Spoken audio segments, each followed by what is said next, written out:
Please take me back. Billionaire CEO returned to his wife after 5 years divorce. A second chance romance. Hello, my beautiful family. Welcome back to our sacred storytelling sanctuary where hearts connect and souls find comfort. How did you feel about our previous love story? I've been reading your comments with tears of joy in my eyes. On a scale of 1 to 10, how would you rate my last storytelling journey? Did the ending make your heart race? Which moments touched you most deeply? Your thoughts are precious diamonds that light my path forward. Please shower us with your heartfelt reactions in the comments below. Each word fuels my passion to continue. I cherish each one of you beyond what words can express. This storytelling community has become my extended family, a divine blessing that fills my days with purpose and light. Your continued support keeps me pushing forward, crafting these tales of love that touch your hearts. If there's any aspect of my storytelling you feel needs improvement, perhaps the pacing, the emotional depth, or even the types of stories I share, please don't hesitate to let me know. Your honest feedback helps me grow. The greatest way you can show your support is by continuing to like these videos, sharing your heartfelt thoughts in the comments, and introducing our storytelling sanctuary to friends who might need these messages of hope and love. Let's say a word of prayer before we begin. Most gracious and loving Heavenly Father, we come before you with hearts full of gratitude on this blessed day. We thank you for bringing this beautiful family together across oceans and mountains, united by these stories of love and redemption. Lord, I ask that you wrap your loving arms around each precious soul watching right now. Whatever struggles they face, whatever pain they carry, whatever battles they fight in silence, touch them with your divine healing. Shower your abundant blessings upon their homes. Fill their hearts with joy that overflows. Guard their paths and protect them from all harm. For those feeling broken, mend their spirits. For those feeling alone, remind them of your constant presence. Father, bless their health, their relationships, their dreams, and their daily bread. May your light guide them through dark moments and your wisdom direct their decisions. As we gather in this sacred space of storytelling, bind our hearts together as one family under your watchful care. May these stories not merely entertain, but heal, inspire, and transform. In your mighty and precious name we pray. Amen. Today we're about to meet Michael Hayes, a man who once had everything, or so he thought. A brilliant mind who built a tech empire worth billions, yet somehow convinced himself that love was a luxury he couldn't afford. 5 years ago, he watched the woman who held his heart walk away, telling himself it was for the best. Business became his wife, success his companion, wealth his comfort. Until the day none of it mattered anymore. Today, we'll follow Michael as he stands trembling at the doorstep of his ex-wife Rebecca, clutching nothing but regret and a desperate plea, "Please take me back." What happens when a man who could buy anything faces the one thing money can't purchase? Before we begin, if you're new here, I'd love for you to become an official member of our storytelling family. Please take a quick second to tap that subscribe button and ring the notification bell right now. Every single day, we come together in this special place to share powerful stories that touch hearts and mend wounded souls. I pour my whole heart into creating these emotional journeys for you, and I would be truly blessed if you joined us for each new chapter. Don't miss a single tearful reunion or passionate embrace. Become part of our family today. That being said, grab your favorite snack, settle in, and let your heart prepare for a journey of pride, pain, and the power of second chances.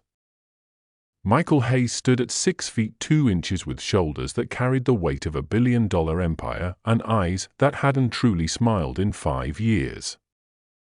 At 38, he was what business magazines called the quintessential American success story, a Boston boy who grew up in a blue-collar neighborhood where his father worked double shifts at the harbor. His mother, a school teacher, instilled in him a hunger for knowledge that couldn't be satisfied by their modest surroundings. By 19, Michael had coded his first software application in a cramped dorm room at MIT. By 25, he had founded Hayes Tech, starting with 4 employees in a converted warehouse. At 38, he oversaw a global technology corporation with 12,000 employees across 3 continents. His net worth? Just shy of $3.8 billion. Yet for all his professional triumphs, Michael moved through the world with a persistent emptiness. His penthouse apartment overlooking Boston Harbor contained expensive furniture chosen by decorators, artwork selected by consultants, and not a single photograph except one hidden in his bedside drawer.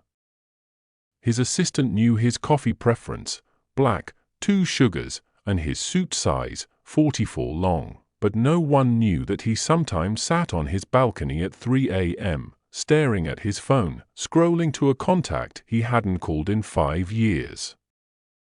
Rebecca Hayes, née Collins, had turned 36 the previous month, with a quiet celebration among new friends.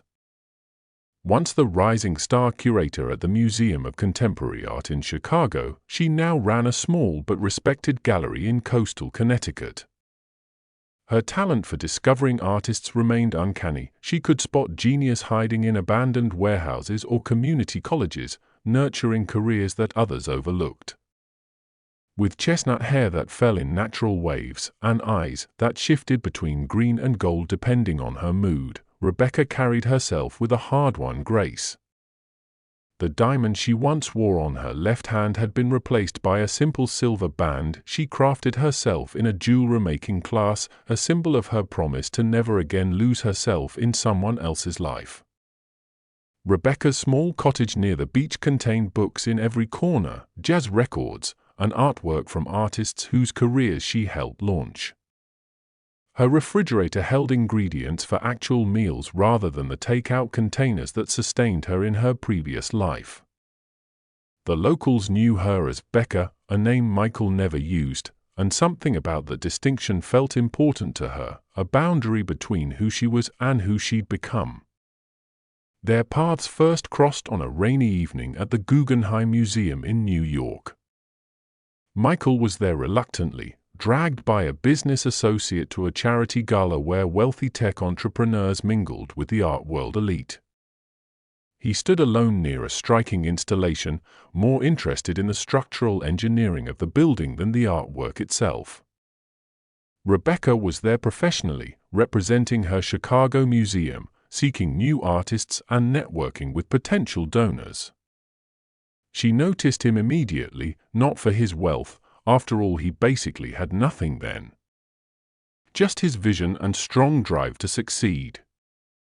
But she actually noticed him for how intensely he studied the museum's architecture while everyone else chatted over champagne. "It's the golden ratio," she said, approaching him. The architect used it throughout the design. Michael turned, surprised that someone had interrupted his thoughts. Later, he would tell friends that the moment he saw Rebecca Collins, something fundamental shifted in his universe. They talked until the gala ended, then continued their conversation at an all-night diner where they shared black coffee and dreams. He spoke of technology that could change the world. She described art that could move the soul. By sunrise, they'd exchanged numbers, both knowing something extraordinary had begun. What followed was a courtship that defied logic and distance. Michael flew to Chicago every weekend. Rebecca rearranged exhibitions to visit Boston. They met in New York whenever possible, their neutral ground, their beginning. 3 months after they met, during a midnight walk across the Brooklyn Bridge, Michael asked Rebecca to marry him with a vintage emerald ring he'd found in an antique shop, knowing she'd appreciate its history more than a flashy diamond.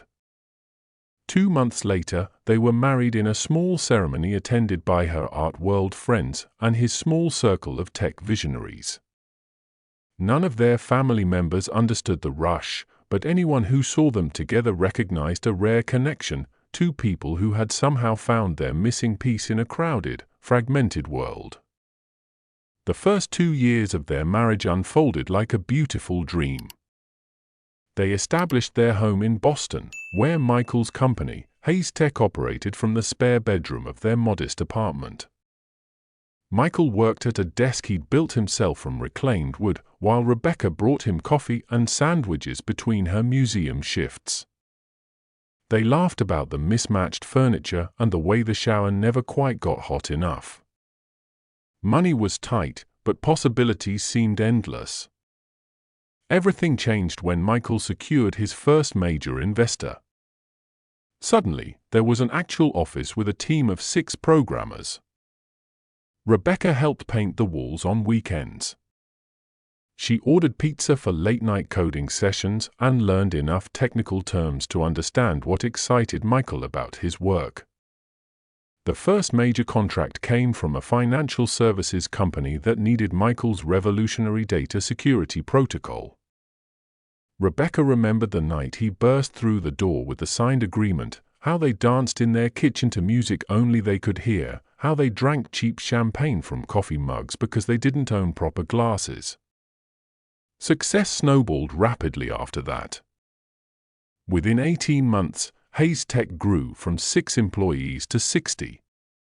Michael's innovative approach to cybersecurity caught the attention of tech giants and government agencies alike. The spare bedroom operation transformed into a force that competitors couldn't ignore, and a beast that required constant feeding. Through those early struggles, Rebecca proved herself not just a wife, but a true partner in Michael's vision. When their heating broke during the coldest Boston winter in decades, it was Rebecca who found creative ways to insulate their apartment while Michael coded through the night, wrapped in blankets she'd layered around his shoulders. During the 3 months when Michael couldn't pay himself a salary, Rebecca picked up evening shifts at a local gallery in addition to her museum work. She never complained about her exhaustion or the way her feet ached after standing for 12 hours. Instead, she'd arrive home with takeout and sit beside Michael, asking thoughtful questions about his progress. She became the buffer between Michael and the outside world. She screened calls, handled correspondence, and even learned to speak the language of potential investors. More than once, her natural charm and articulate explanation of Michael's technology helped secure meetings that launched crucial relationships. Rebecca believed in Michael's genius before anyone else saw it. She edited his business proposals, practiced pitches with him at 3 a.m., and stood firmly beside him when his parents questioned the wisdom of turning down stable job offers to pursue his startup dreams. When Hayes Tech succeeds, it won't be my success alone, Michael often told friends during that period. Without Rebecca, there would be no company at all.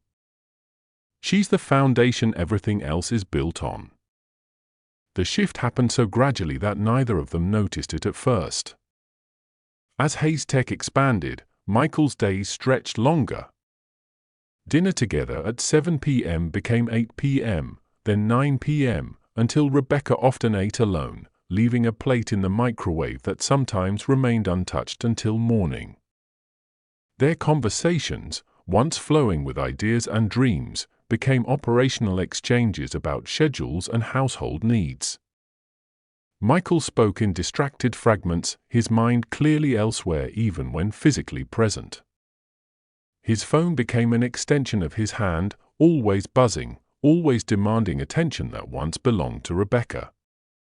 When Hayes Tech opened its first international office, Michael spent 3 weeks in London. Rebecca flew out for the weekend, hoping to explore the city together, but found herself alone in a hotel room while Michael attended emergency meetings. She wandered museums by herself, sending him photos of artwork he never had time to view. His responses to "I love you" became automated, quick pecks on the cheek while gathering keys, mumbled replies while scanning emails. The passionate man who once woke her with kisses and carried her to bed when she fell asleep on the couch disappeared beneath layers of responsibility and ambition. At night, Michael would collapse into bed long after Rebecca had fallen asleep. his dreams filled with code and contracts rather than the woman breathing softly beside him. The space between their bodies grew wider than the inches it measured.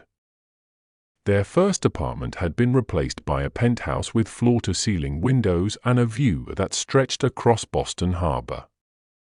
Rebecca's closet filled with designer clothes she rarely wore. Her kitchen contained appliances she had no time to use. A cleaning service maintained their immaculate space, erasing any evidence of human presence or connection. Rebecca found herself surrounded by luxury and utterly alone.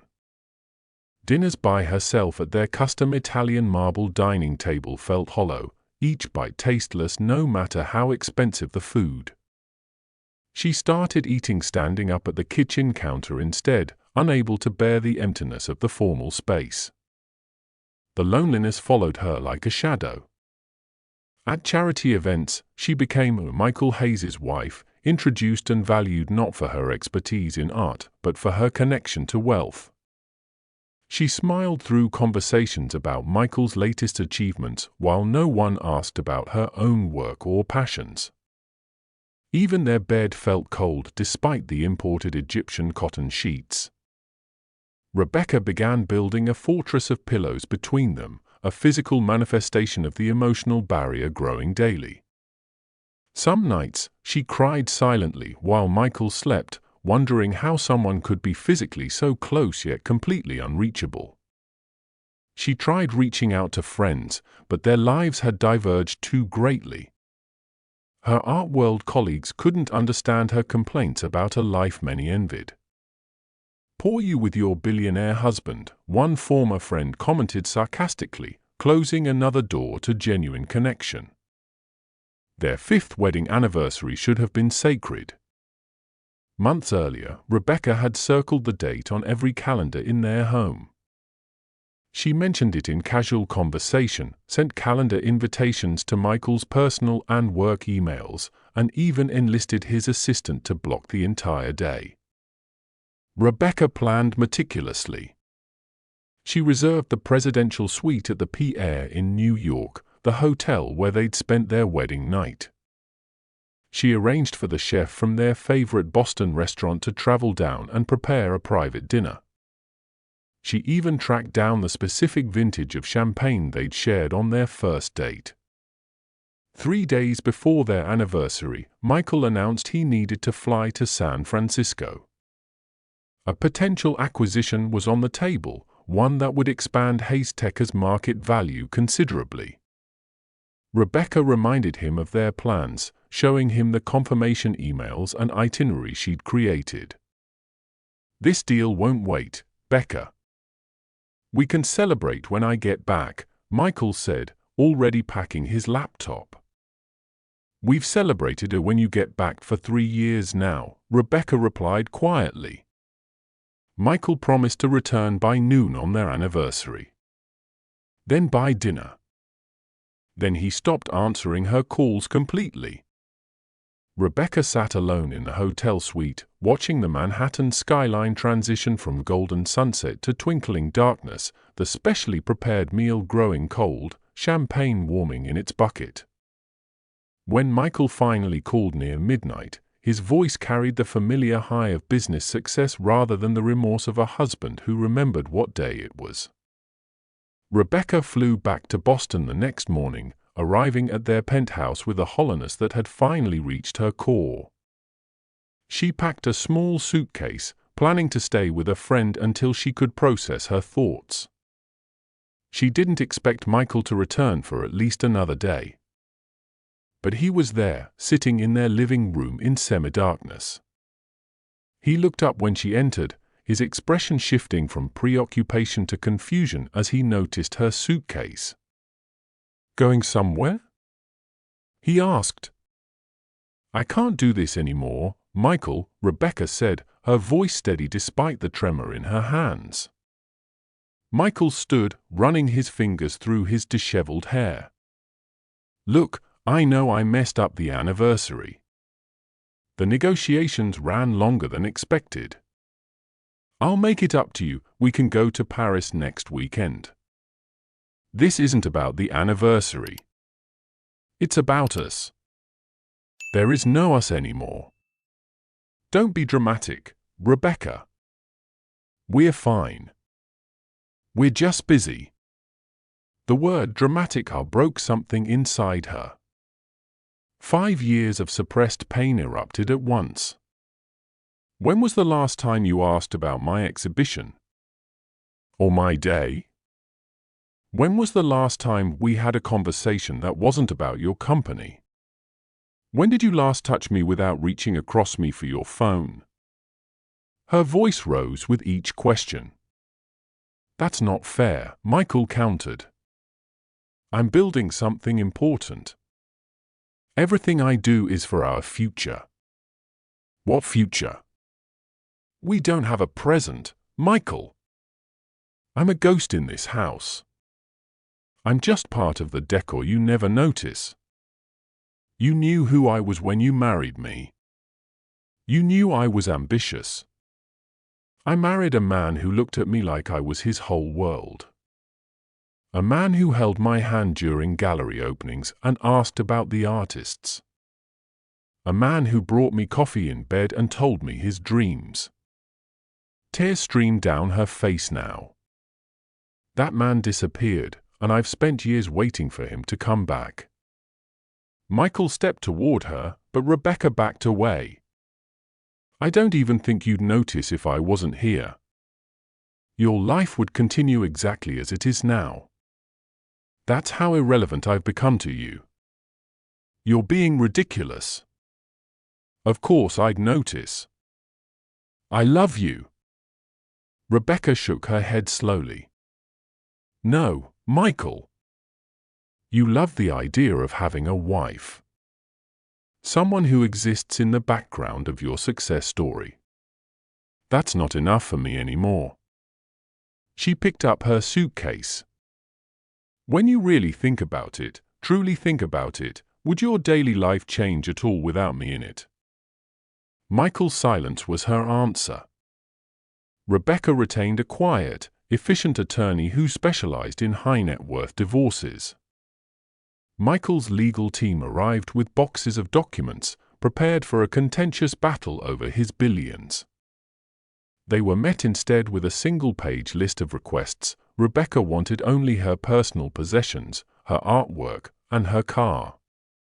She waived all claims to Hayes-Tech stock, properties, bank accounts, and future earnings. Michael's lawyers were suspicious, searching for the trap or the leverage she might be building. There was none to find. Rebecca simply wanted out, cleanly, quickly, with her dignity intact. The mediation session lasted less than 2 hours.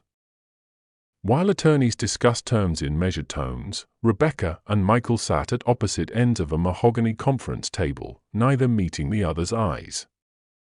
The room felt colder than the January day outside, frost forming between two people who once couldn't bear to be apart. When asked to sign the final papers, Rebecca's hand didn't hesitate. Michael watched her signature flow across the page, remembering how she used to leave him love notes with that same elegant handwriting. Now it severed their legal bonds with surgical precision. As Rebecca stood to leave, Michael finally spoke directly to her. Is this really what you want? She looked at him for a long moment, her eyes clear and resolved. What I wanted stopped being relevant a long time ago, Michael. The door closed behind her with a soft click that echoed with finality. By evening, her remaining items had been removed from the penthouse. No trace remained of the woman who had once filled those rooms with laughter and warmth. Rebecca dated sporadically in the years that followed. There was the kind literature professor who took her to poetry readings, the architect who shared her appreciation for structural beauty, the fellow curator who understood her passion for discovering new artists. Each relationship began with promise but faded after a few months, none progressing beyond casual dinners and occasional weekend outings. She told herself she wasn't ready, that she needed more time to heal. But in quiet moments of honesty, she acknowledged the real problem. She compared every man to Michael. Not the Michael of their final years, but the early version who had seen her completely and loved what he found. When the literature professor spoke of Frost and Whitman, she remembered Michael reading poetry to her on rainy Sundays. When the architect admired a building's design, she heard Michael's voice describing how he'd build her a house someday filled with light and space for her art. Meanwhile, Michael buried himself deeper in work, expanding Hayes Tech into new markets and technologies. His success became legendary in the industry, the driven genius who never stopped innovating. What business publications didn't report was how he returned each night to an empty penthouse where he often slept on the couch, unable to face their bedroom alone.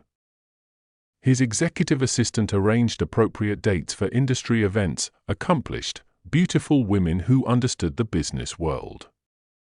Michael appeared in society pages with a succession of these perfect companions, each relationship lasting just long enough to generate media speculation before quietly ending. None of these women used the nickname of Mike the way Rebecca had. None challenged his ideas or called him out when his ego needed checking. None seemed to care about the man behind the billions. They wanted the power, the connections, the lifestyle. Michael found himself performing the role expected of him, charming, generous, emotionally detached. Both Rebecca and Michael crafted lives that appeared complete to outside observers. They built careers, maintained social circles, created routines that carried them from day to day. Yet both lived with a persistent sense that something essential was missing, as if they operated in grayscale while remembering what full color had felt like. They avoided places that might bring accidental meetings. Rebecca declined invitations to major Boston art events. Michael rescheduled business in Chicago when he learned Rebecca might be visiting. They existed in parallel universes, separated by choice and pride and unhealed wounds, until the day Michael's doctor delivered news that shattered his carefully constructed walls and made him question every choice he'd made since watching Rebecca walk away. 5 years and 3 months after the divorce, Michael stood at the floor-to-ceiling windows of his penthouse office, gazing at the Boston skyline he now partially owned. 3 buildings in that vista carried the Hayes Tech name. His company had revolutionized data security across 6 industries. The financial press called him the king of digital fortresses. His net worth had tripled since Rebecca left. The evening stretched before him like every other: dinner ordered in, reports to review, video calls with international teams. The silence of the vast space pressed against his ears. He'd redesigned the entire penthouse after Rebecca left, sleek, minimalist, impersonal. Nothing remained to remind him of her except memories he couldn't erase. On his desk sat the latest industry award, a heavy crystal obelisk recognizing his visionary leadership. Beside it, acquisition offers from 2 tech giants willing to pay astronomical sums for Hayes Tech. His phone contained messages from the mayor, 2 senators, and a Hollywood actress who'd made her interest clear during a charity gala. By every measurable metric, Michael Hayes had won at life.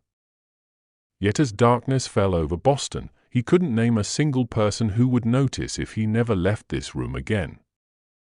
Success surrounded him like a fortress and trapped him like a prison. The headaches began 3 weeks earlier, sharp, stabbing pains that Michael dismissed as stress. When his vision blurred during a board meeting, he blamed exhaustion. When he couldn't remember his security code one morning, he convinced himself he was simply overworked.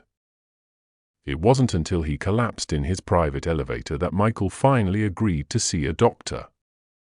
The hospital didn't treat him as a billionaire, merely as a patient with concerning symptoms. They placed him in a standard room, hooked him to monitors, and performed a battery of tests. For 36 hours, Michael experienced something he hadn't felt in years: complete powerlessness. His phone couldn't solve this problem. His money couldn't expedite results. His name opened no doors in this sterile hallway of uncertainty. During the endless wait, a nurse named Patricia brought him water and conversation. She spoke of her grandchildren, her garden, the anniversary trip she was planning with her husband of 40 years. Michael found himself clinging to her stories of normal human connection like a drowning man to driftwood. Family makes it all worthwhile, doesn't it? Patricia asked, adjusting his fore. Michael couldn't respond. When the neurologist finally entered his room, Michael braced himself for the worst. Instead, the doctor explained they'd found a benign pressure buildup, treatable, non-life-threatening, but a clear warning sign of extreme stress and neglect of physical health. Your body is sending you messages you've been ignoring, the doctor said, reviewing his chart. Chronically elevated blood pressure, poor sleep patterns, malnutrition despite your obvious financial ability to eat well. You're living as if you're trying to outrun something, Mr. Hayes.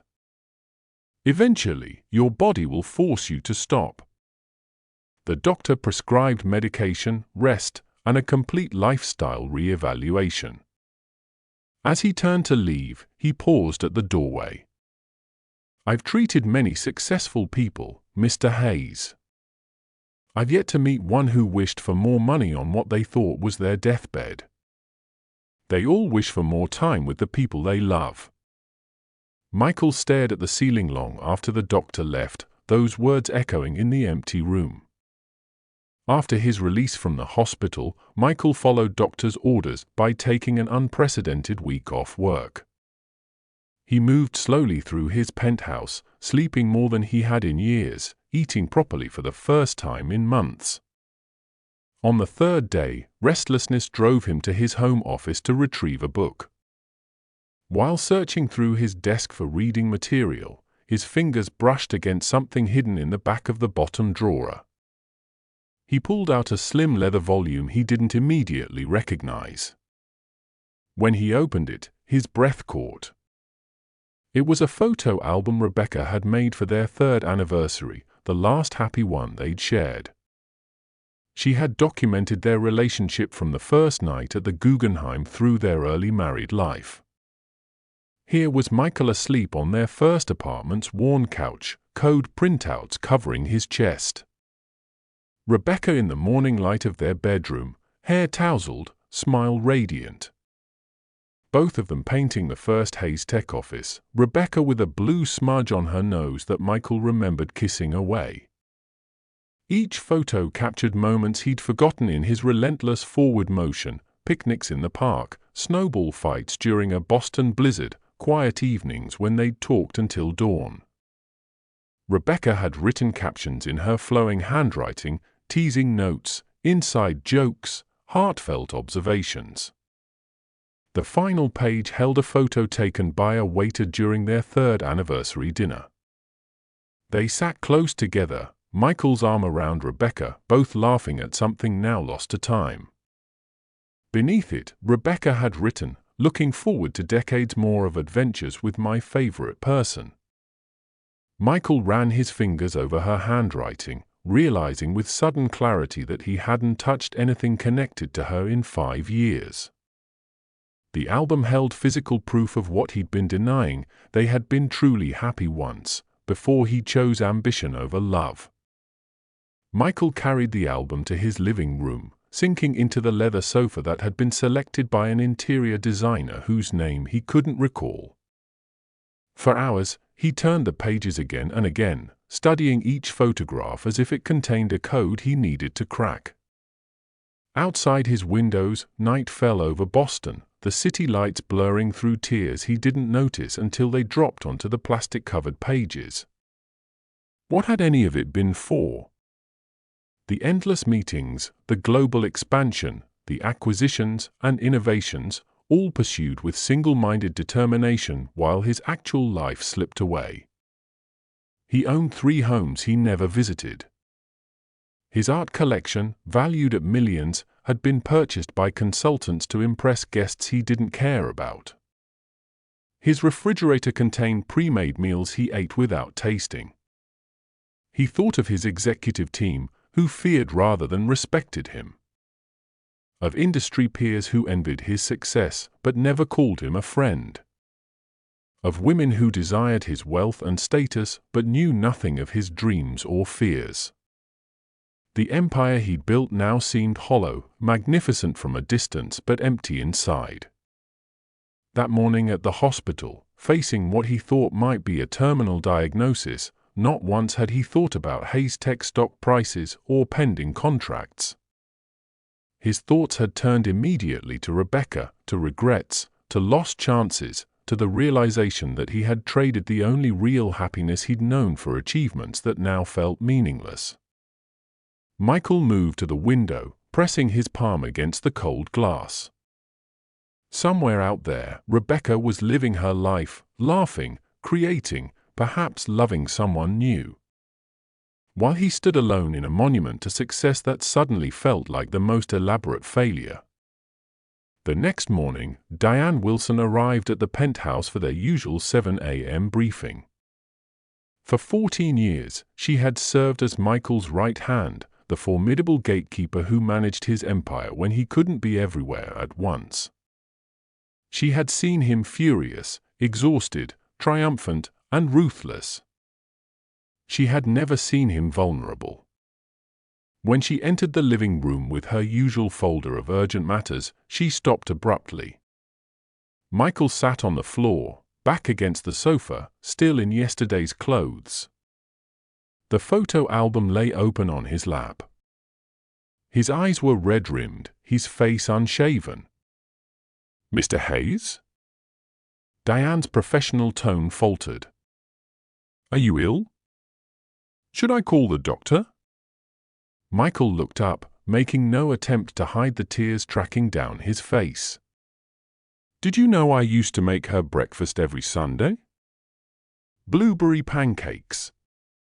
She said they were the best she'd ever tasted." Diane stood frozen, utterly unprepared for this version of her boss.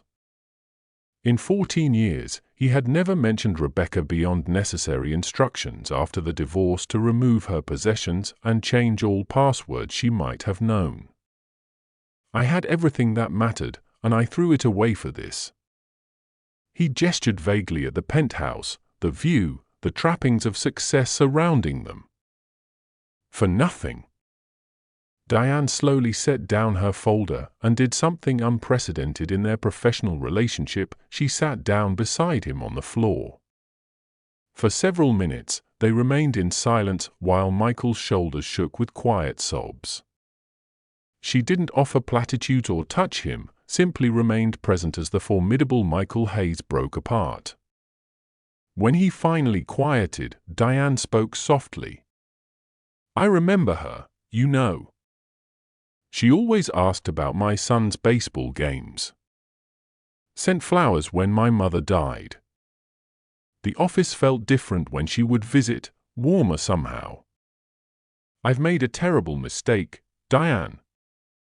The worst possible mistake." As morning light filled the penthouse, Michael rose from the floor with newfound clarity. He showered and dressed while Diane prepared coffee, then returned to the living room looking more like himself yet fundamentally changed. "Cancel everything for the next month," he instructed, his voice steady but gentler than Diane had ever heard it. "Board meetings, investor calls, the Singapore expansion, all of it." Diane's eyebrows rose slightly, but she simply nodded and made notes. "And the reason I should provide?" "Personal leave. Health concerns. Whatever works." Michael picked up the photo album, carefully closing it. "I need you to find Rebecca for me." "Ms. Hayes has been deliberately private since the divorce," Diane said carefully. "Our usual channels haven't maintained any information about her whereabouts." "I know. I respected that because I thought it was what I should do. What she wanted. Michael's fingers traced the album's leather cover. But I can't live with myself if I don't at least try to tell her, to apologize. Even if she never wants to see me again. Diane studied her boss with new eyes. In 14 years, she had executed countless strategic plans for Michael Hayes, aggressive acquisitions, competitor takedowns, market dominance plays. She had never seen him pursue something with absolutely no guarantee of success. What if she's remarried? Built a new life? Diane asked gently. Michael closed his eyes briefly, absorbing the pain of that possibility. Then I'll wish her well and leave her in peace. But I need to know I tried. I need her to know that I finally understood what I threw away. He looked directly at Diane. Find her. Whatever it takes. Diane nodded once, decisively. I'll need 24 hours. True to her word, the next morning Diane presented Michael with a thin folder. Inside was an address in Westport, Connecticut, a photograph of a small gallery called Second Light, and a brief summary of Rebecca's professional activities over the past 5 years. Michael stared at the information, his heart pounding. Have my car brought around, he said quietly. No driver. I'll go myself. As he drove out of Boston toward Connecticut, Michael had no plan beyond finding her. No speech prepared, no expectation of forgiveness. For the first time in his adult life, Michael Hayes was heading into something with no strategy, no backup plan, no guaranteed outcome, only the desperate hope that it wasn't too late to at least speak the truth, whatever came after. That Wednesday began like any other at Second Light Gallery. Rebecca arrived early, French press coffee in hand, to prepare for a meeting with a promising young sculptor she'd discovered at a community college exhibition. The morning light filtered through the tall windows, catching dust motes and illuminating the polished wood floors she'd restored herself. The gallery occupied what was once an old boathouse, its weathered exterior belying the clean, modern space inside. Rebecca had created something special here, a reputation for finding extraordinary talent in overlooked places. Art collectors now contacted her directly, trusting her eye for emerging artists about to break through. She moved through the space, adjusting the lighting on a series of seascapes, her footsteps echoing in the peaceful quiet. This small kingdom was entirely hers, built without the Hayes name or money, a testament to her own expertise and vision. Her phone buzzed with a text from Mai about their weekend plans, dinner, and a local jazz performance. A reminder popped up about Thomas's book club tomorrow evening. Small pleasures, meaningful connections, work that mattered. Rebecca had meticulously constructed a life that felt authentic and wholly her own. If sometimes she woke reaching for someone who wasn't there, well, that was her private struggle, one that diminished slightly with each passing season. 2 days later, Rebecca stayed late at the gallery, finalizing arrangements for an upcoming exhibition. By the time she locked up, darkness had fallen completely, and the first fat raindrops of a spring storm splattered against the windows. The weather forecast had mentioned possible thunderstorms, but nothing severe enough to change her plans. She drove her modest Volvo along the familiar coastal route toward home, the windshield wipers struggling against the increasingly heavy downpour. The rain turned torrential within minutes, transforming the road into a shimmering black river. Rebecca slowed to a crawl, leaning forward to peer through the wall of water. 3 miles from home, on the most isolated stretch of road, her headlights suddenly dimmed. The dashboard lit up with warning signals before the engine sputtered and died completely. The car rolled to a stop at the edge of the narrow shoulder, precariously close to a drainage ditch now overflowing with rainwater. Rebecca tried the ignition repeatedly without success. Her cell phone showed a single bar of reception that blinked in and out with the storm's intensity. She managed to send a partial text to Mai before the signal disappeared completely. The rain hammered against the roof as thunder cracked overhead. Rebecca weighed her options: wait in the increasingly cold car or attempt the 2-mile walk home through the deluge. Neither choice seemed promising as lightning illuminated the empty, flooded road stretching before and behind her.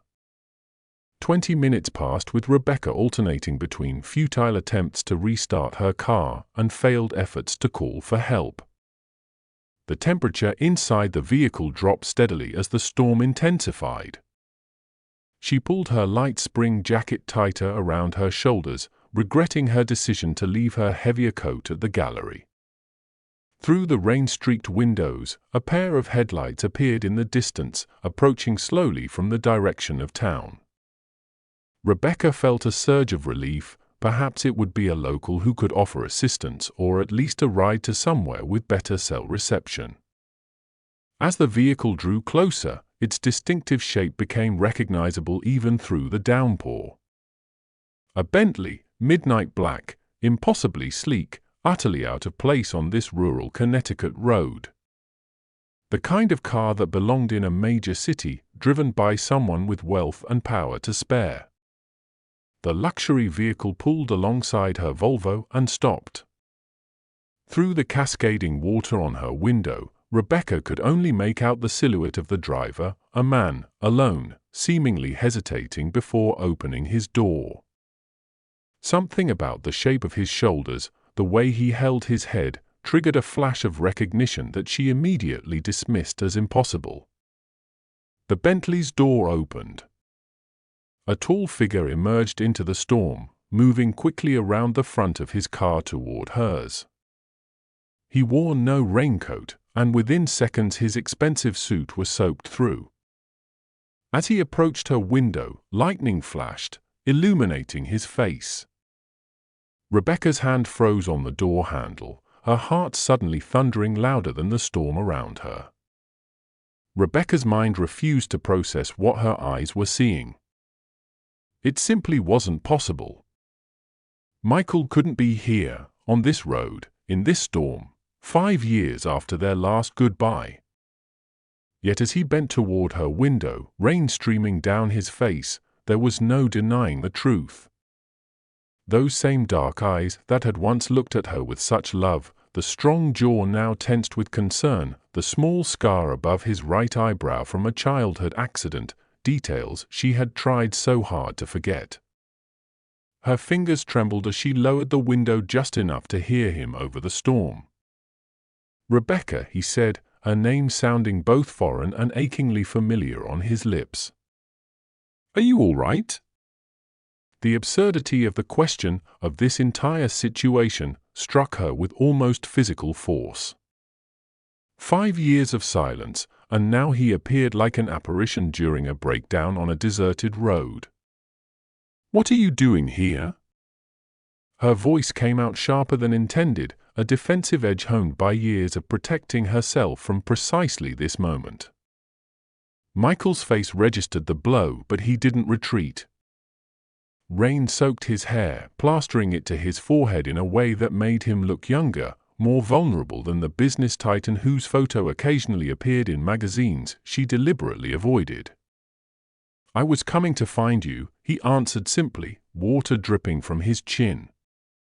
"Let me take you home." "Please." Rebecca felt a dizzying collision of emotions, anger, confusion, a traitorous flutter of something she refused to name. Her practical options were limited: sit in a dead car during a worsening storm, or accept help from the last person on earth she expected to offer it. With stiff movements, she gathered her purse and gallery portfolio. "This doesn't mean anything," she said, unsure if he could hear her over the rain, unsure if she was speaking to him or herself. The interior of the Bentley enveloped them in sudden, stifling silence as Michael closed Rebecca's door and hurried back to the driver's side. The contrast between the storm's chaos and the car's hushed luxury made the air between them feel even heavier. The soft leather seats, the subtle scent of expensive cologne, the gentle hum of the engine, all painfully reminiscent of the world they once shared. "Where am I taking you?" Michael asked, his voice carefully controlled as he pulled back onto the road. Rebecca gave directions in clipped phrases, staring straight ahead through the windshield.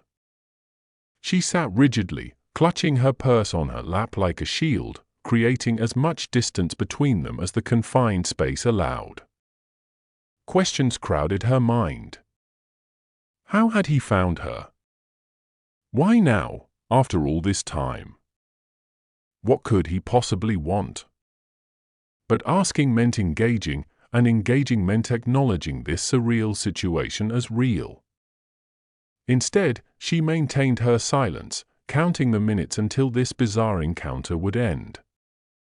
Michael drove with precise care through the storm, his knuckles white on the steering wheel. Twice he started to speak, then stopped himself.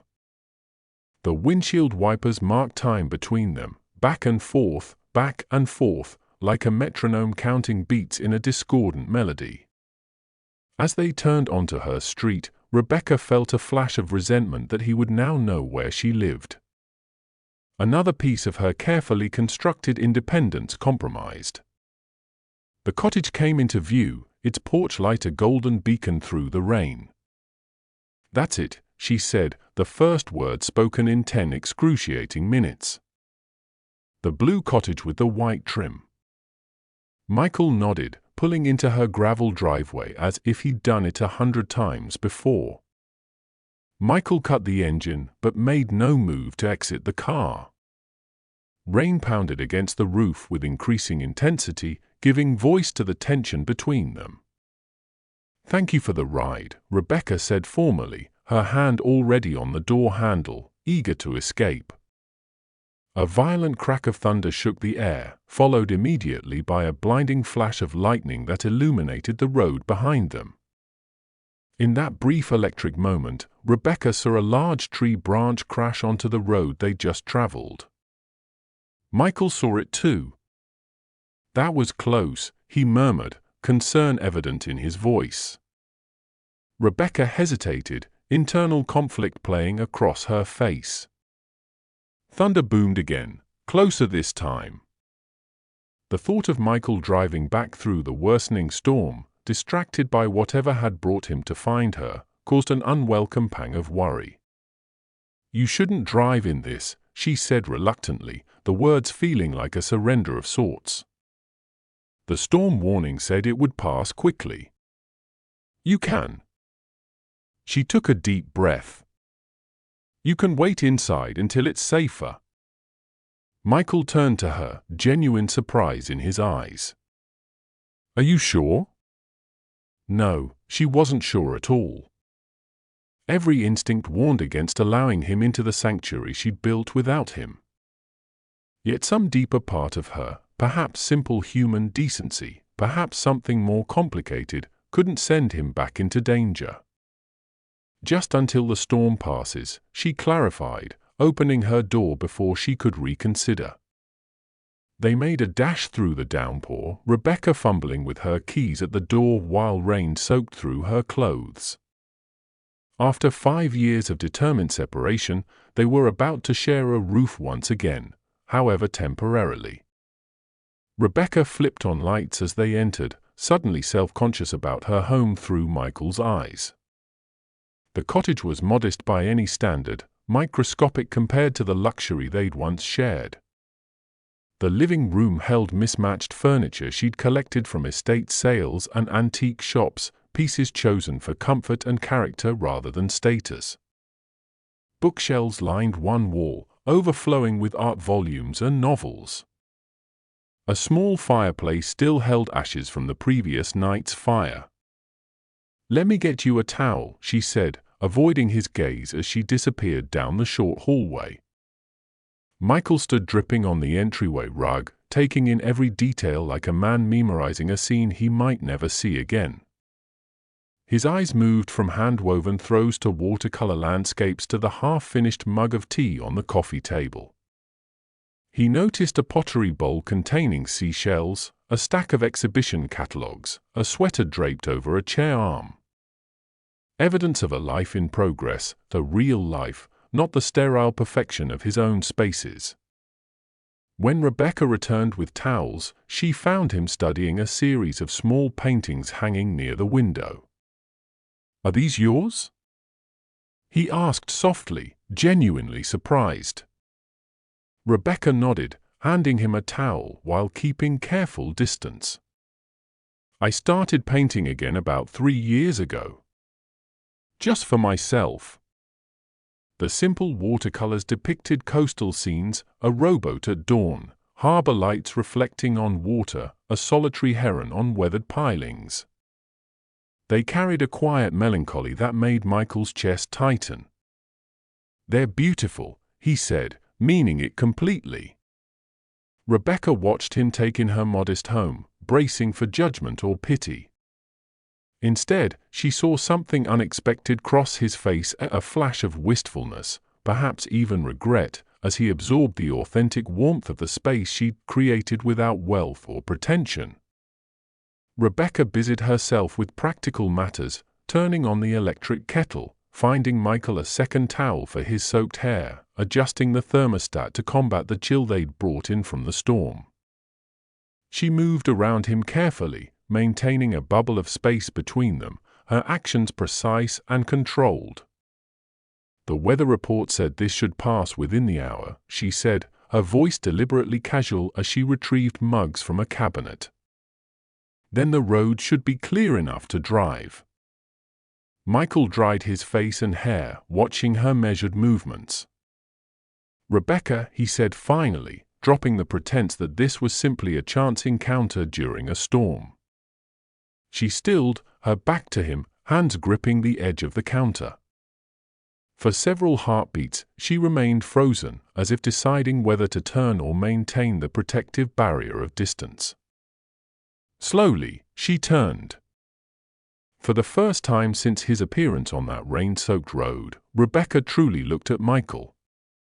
Not a glance, not a fleeting assessment, but a direct, unguarded connection of gazes. 5 years fell away in an instant. His eyes held none of the cold calculation or distracted dismissal she remembered from their final year together. Instead, she saw raw vulnerability, exhaustion, and something that looked remarkably like fear. The confident, unstoppable Michael Hayes appeared completely untethered, as if one wrong word might shatter him entirely. Michael, in turn, saw changes in Rebecca that sliced through his practiced composure. Her eyes held a hard-won strength that hadn't been there before, a quiet certainty about herself that owed nothing to him or the life they'd shared. Yet beneath that strength flickered something else, a wariness, a wound not fully healed. Neither spoke. Thunder rumbled distantly, the storm beginning to move away.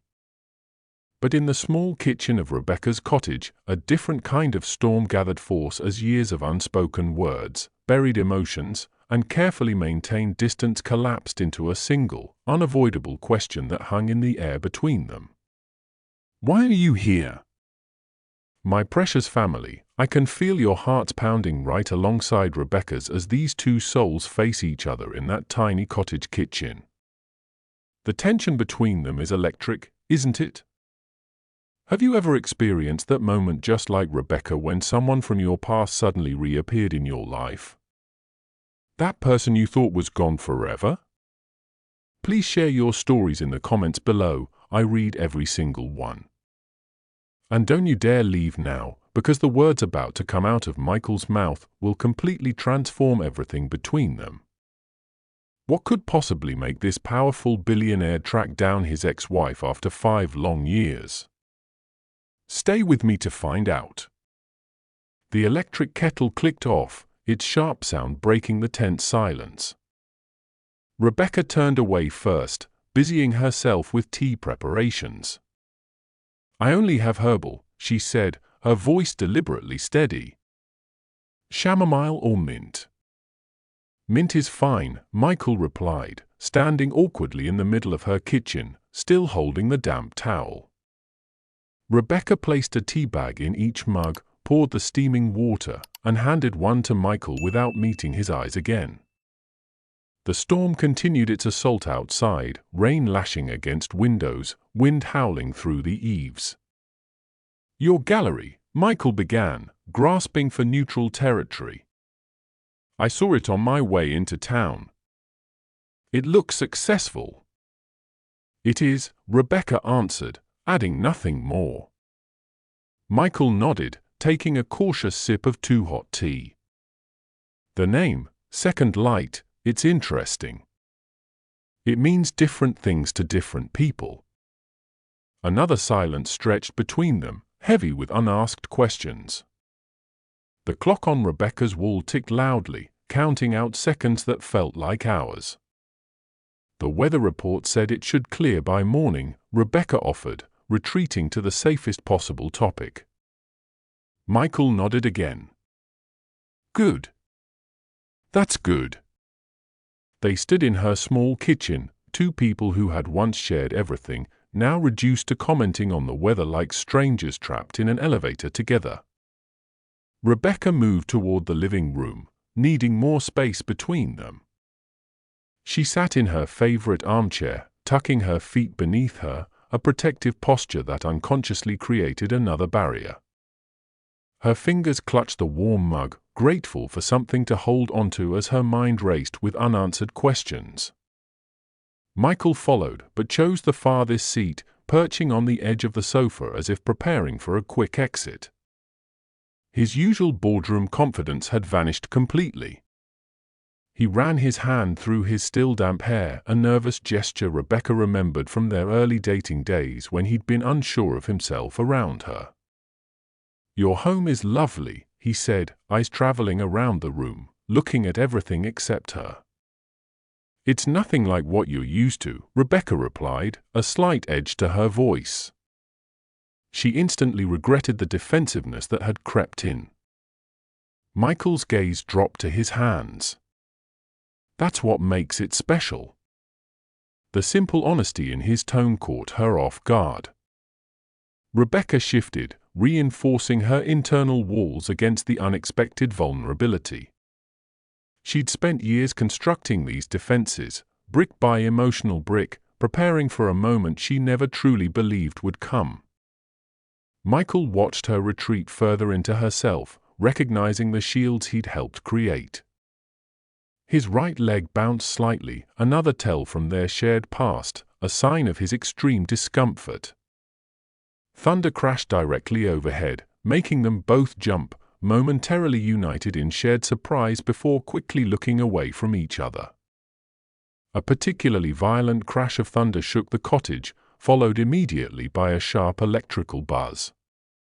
The lights flickered once, twice, then plunged the room into sudden darkness. The abrupt transition from warm illumination to complete black heightened their awkward isolation together.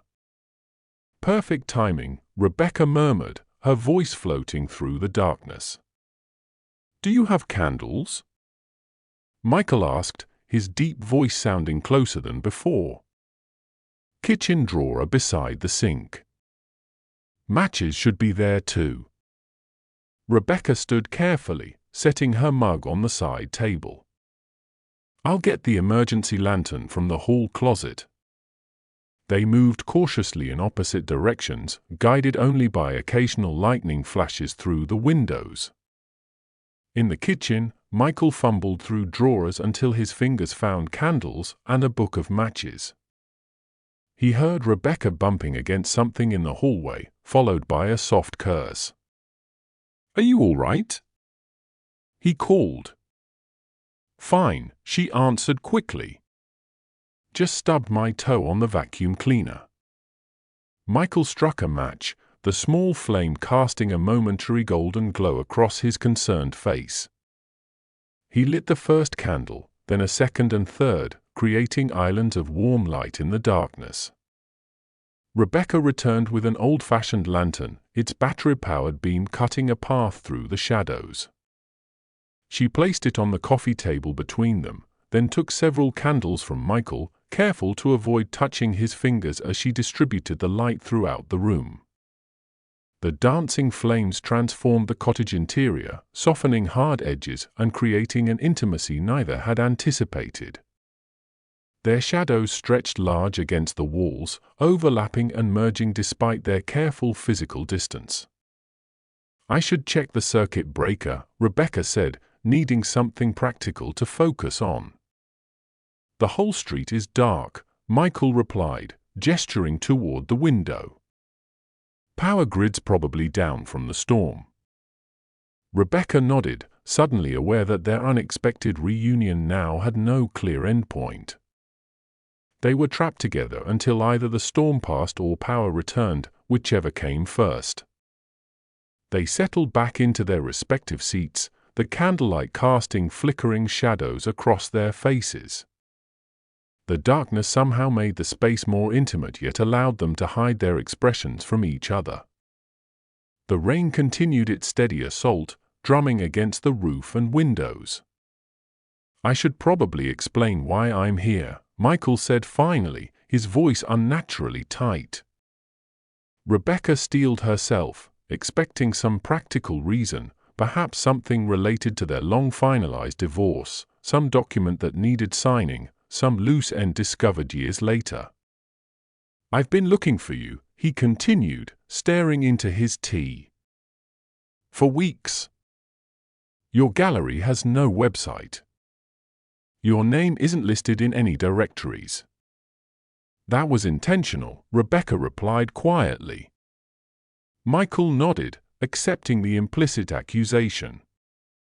Then something unexpected happened. His shoulders began to shake.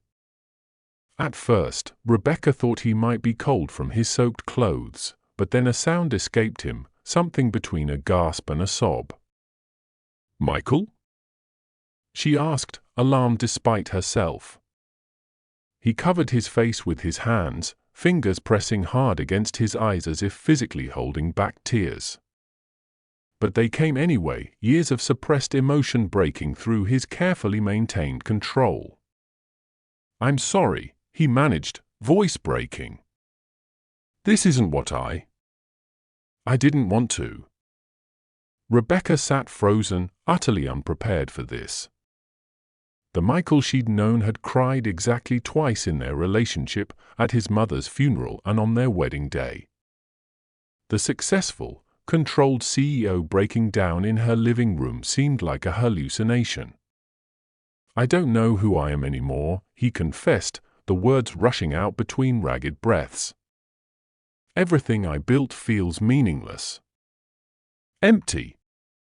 I wake up every morning in that huge penthouse and I can't remember why any of it mattered." Rebecca remained silent, watching the man she once loved crumble before her eyes, unsure whether to comfort him or guard her heart against what might simply be another manipulation. Michael drew a shuddering breath, struggling to regain control. When he looked up, his face was stripped bare of all pretense, all the careful masks he'd worn for years in boardrooms and business magazines. "Do you know what happened last month?" he asked, voice raw. "Hayes Tech won the National Innovation Award. The ceremony was at the Kennedy Center.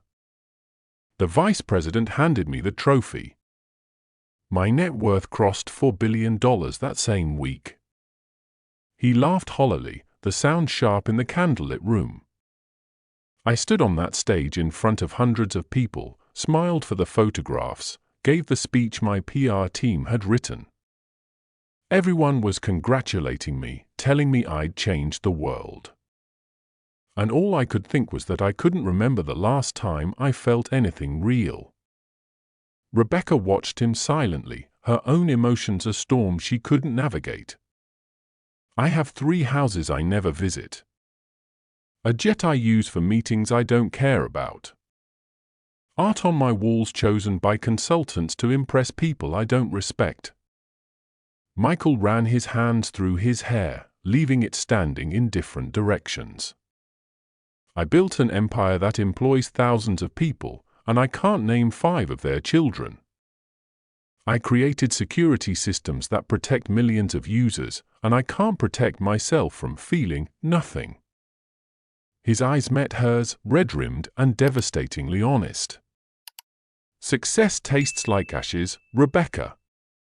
All of it, every achievement, every milestone, every dollar, worthless without someone to share it with. Without you to share it with." Michael set his mug down with a shaky hand, tea spilling over the rim onto the wooden coffee table.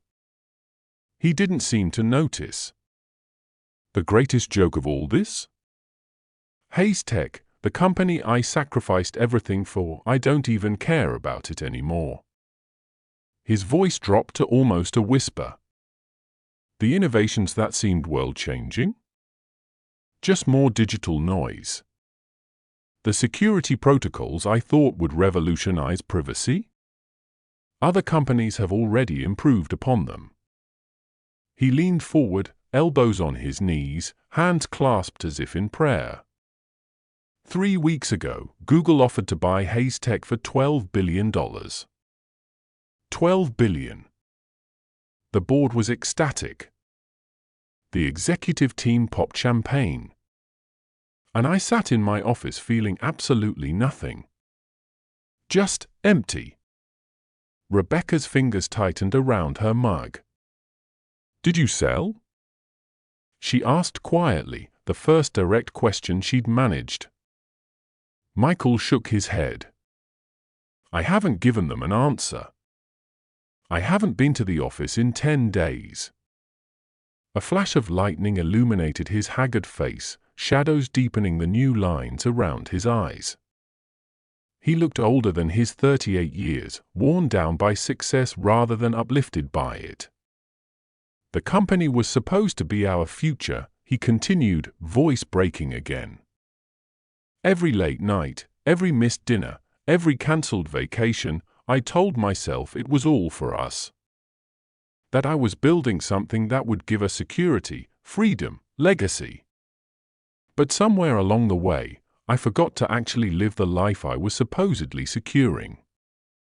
He looked up, meeting her eyes directly. "I traded away the only thing that mattered for something that turned out to be worthless."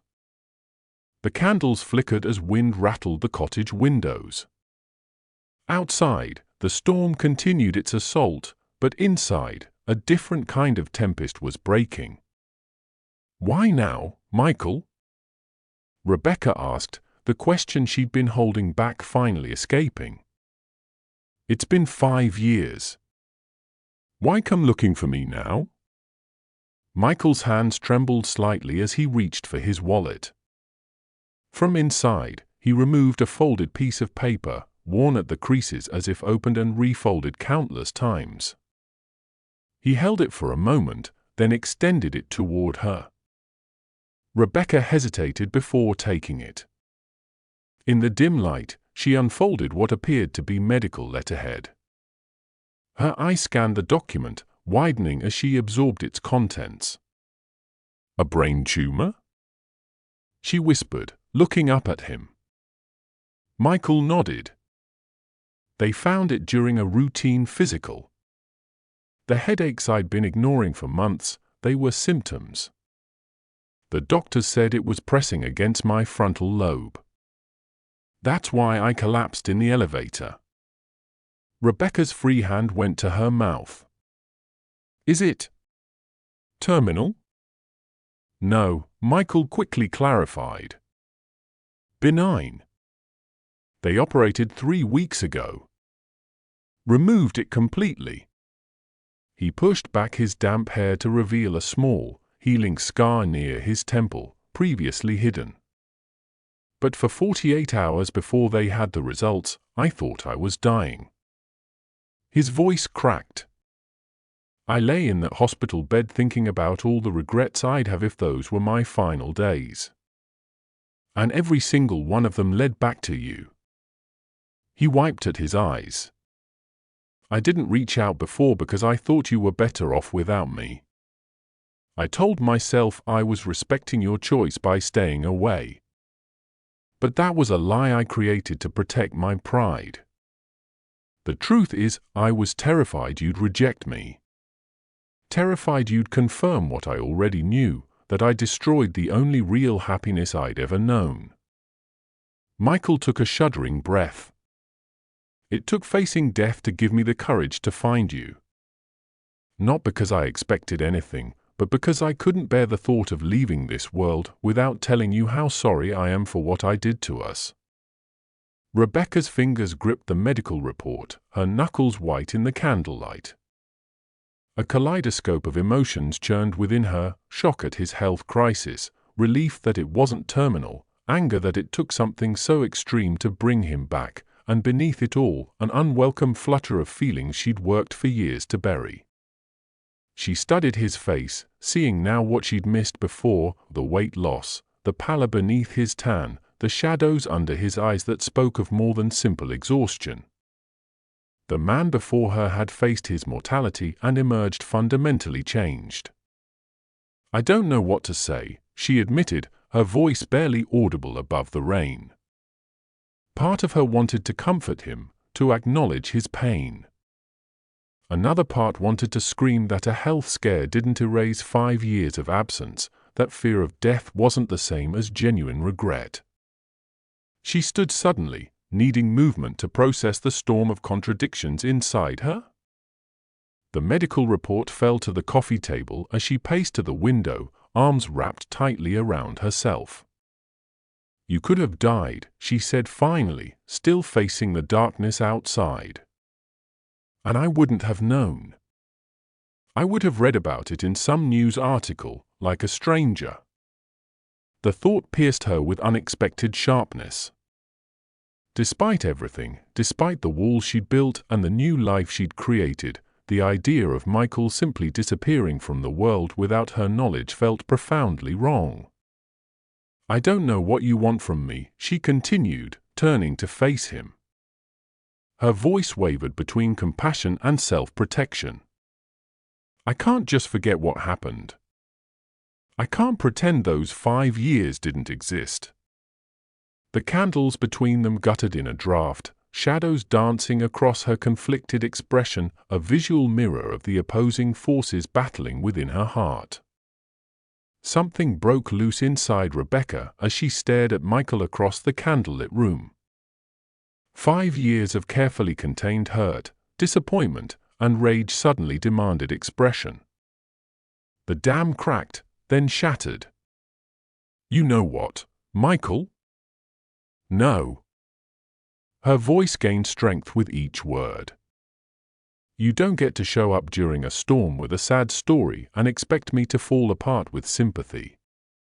You don't get to decide when our story continues after you walked away from the last chapter." She moved toward him, fire in her eyes reflecting the candle flames. 5 years. 5 years without a word. Not a call, not an email, not even a message through attorneys. You vanished from my life as completely as if you died. Except you didn't die, did you? You were building your empire, collecting your awards, enjoying your billions while I... Her voice caught, but she pushed through. While I was left wondering what I did wrong. What fatal flaw in me made me so easy to discard? Rebecca's hands trembled with the force of her emotions. "So forgive me if I'm not rushing to comfort you because you had a health scare and suddenly remembered I exist. Forgive me if your epiphany doesn't magically heal what you broke."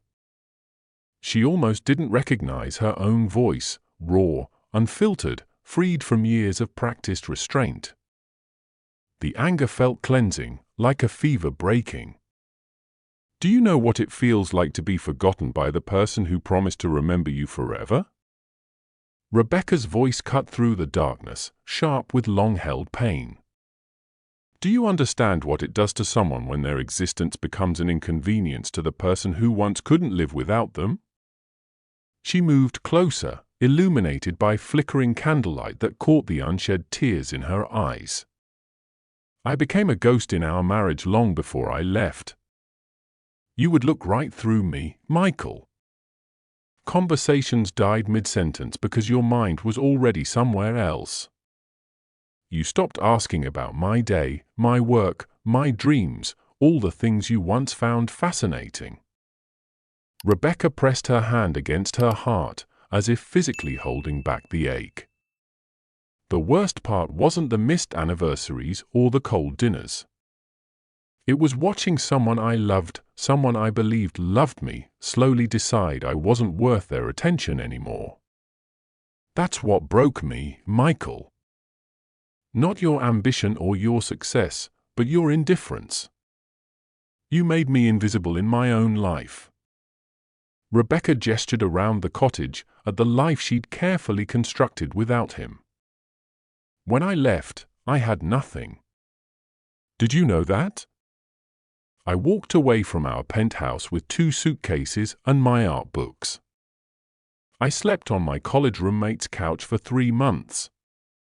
I temped as a receptionist because no gallery would hire me without calling you first for a reference, and I refused to be connected to the Hayes name anymore. She moved to the small desk in the corner, picking up a framed certificate. I went back to school. Part-time classes while working 2 jobs. I wrote my thesis during my lunch breaks and on the subway. I built this gallery by convincing artists to trust me when I had no track record, no wealthy backers, no connections I was willing to use. Her fingers traced the edge of a watercolor painting, her own work. This cottage? I saved for the down payment for 2 years. The furniture came from thrift stores. I painted every wall myself. I planted those rose bushes outside and waited 3 seasons for them to bloom. Everything here I earned. Everything here I created without your money or your influence or your help. Rebecca moved to the window, staring out at the storm as memories washed over her. After about a year, friends started trying to set me up. You need to get back out there, they said. As if replacing you was as simple as finding a new apartment. She laughed, but the sound held no humor. There was the finance guy who spent our entire dinner talking about his stock portfolio. When I mentioned I ran a small gallery, he asked if that was just a hobby. The professor who seemed perfect until he confessed he was separated but not divorced. The artist who saw me as a potential career advancement rather than a person. She turned back to face Michael. One date actually recognized me as a Michael Hayes' ex-wife and spent the evening asking questions about you. I left before dessert arrived. Another ghosted me after Googling you and deciding I was probably after his money too. Rebecca shook her head, remembering each disappointment. The worst was someone I actually started to care about. 3 months in, he admitted he couldn't handle competing with my past. Said he could tell I wasn't over my marriage. I denied it fiercely, but after he left, I realized he might have been right. How could anyone compete with a ghost I hadn't properly laid to rest?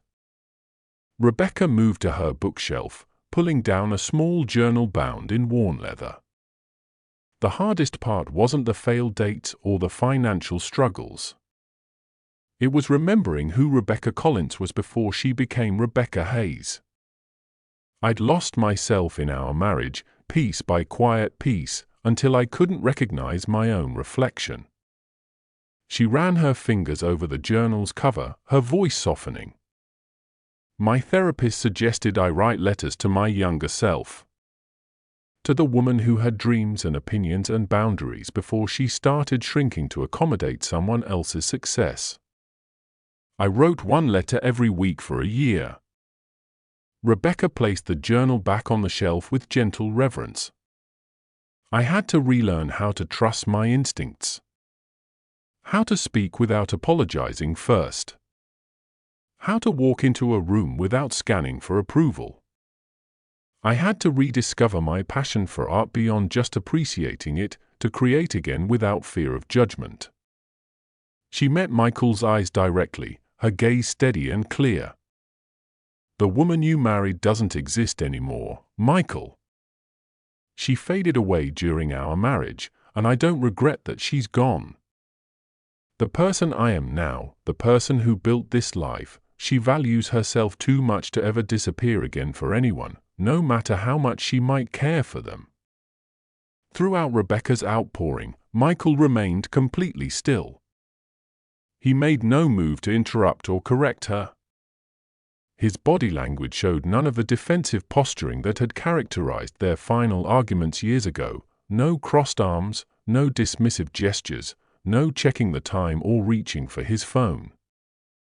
Instead, he sat with his hands open on his knees, physically demonstrating his willingness to receive her truth without deflection.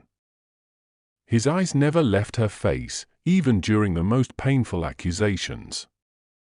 The Michael who would have countered each point with logical rebuttals, who would have redirected blame or minimized her feelings, seemed entirely absent. When she mentioned sleeping on a friend's couch, he visibly flinched. As she described rebuilding her career from nothing, his jaw tightened with what appeared to be genuine remorse. The dating disasters brought a flash of something that might have been jealousy quickly replaced by shame. The Michael Hayes who sat in her cottage now bore little resemblance to the man who had once dismissed her concerns as dramatic or unreasonable. This man absorbed each word like necessary medicine, however bitter. Most striking was his patient silence when she finished speaking. No rush to respond, no immediate attempt to soothe or solve. He simply allowed her words to exist in the space between them, giving them the weight and respect they deserved. The storm outside had begun to quiet, rain softening from violent downpour to steady patter.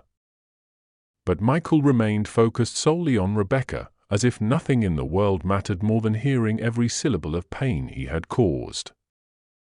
When Rebecca finally fell silent, the only sounds were the diminishing rainfall and the occasional crackle of candle wicks. Michael looked down at his hands for a long moment, then back up at her. Tears had formed in his eyes and now spilled freely down his face.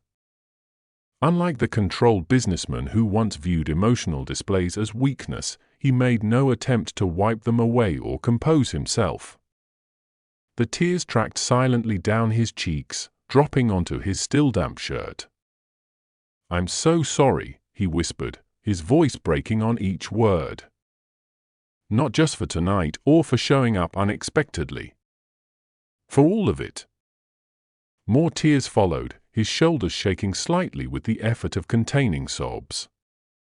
These weren't the calculated tears of manipulation or the brief emotion of momentary regret. They carried the weight of years of realization, of looking back at his choices with painful clarity. "You deserved so much better," he continued, voice ragged. "You deserved someone who saw you every day, who treasured what we had instead of chasing what we didn't need." A tear fell onto his hand, and he looked at it almost with surprise, as if unaccustomed to his own capacity for genuine emotion. The businessman who had negotiated billion-dollar deals without flinching now sat undone by the simple truth of his own failings. Rebecca watched Michael's tears with complicated emotions churning inside her. Part of her wanted to comfort him, a reflex from their years together. A stronger part maintained the distance she'd fought hard to establish. She moved to the window again, noting the easing rain and lightening sky. The worst of the storm had passed, leaving only gentle precipitation in its wake. The power remained out, but the immediate danger had subsided. "I think you should go now," she said quietly, still facing the window. "The road should be clear enough for your car." Her voice held no anger now, just a weary finality. The catharsis of speaking her truth had left her drained, empty of the fury that had sustained her moments before. Michael nodded slowly, though she couldn't see the gesture. He stood, steadying himself against the arm of the sofa. "Of course," he replied. "I've imposed enough." He gathered his still damp jacket, checking for his keys and wallet. At the door, he paused, hand on the knob, seeming to search for appropriate parting words. "Thank you," he said finally. "Not for the shelter or the tea. For telling me the truth. I needed to hear it." Rebecca turned, meeting his gaze one last time. "Goodbye, Michael." The word hung between them, not a casual parting, but possibly a final one. An acknowledgement that some broken things cannot be repaired, no matter how genuine the remorse. But as Michael's hand rested on the doorknob, his shoulders slumped in defeat. The rain had softened to a gentle patter, no longer an excuse to remain. He turned the knob slowly, the click of the mechanism unnaturally loud in the quiet cottage. A cool draft swept in as he opened the door, making the candle flames dance wildly. He took one step onto the porch, then stopped as if physically unable to go further.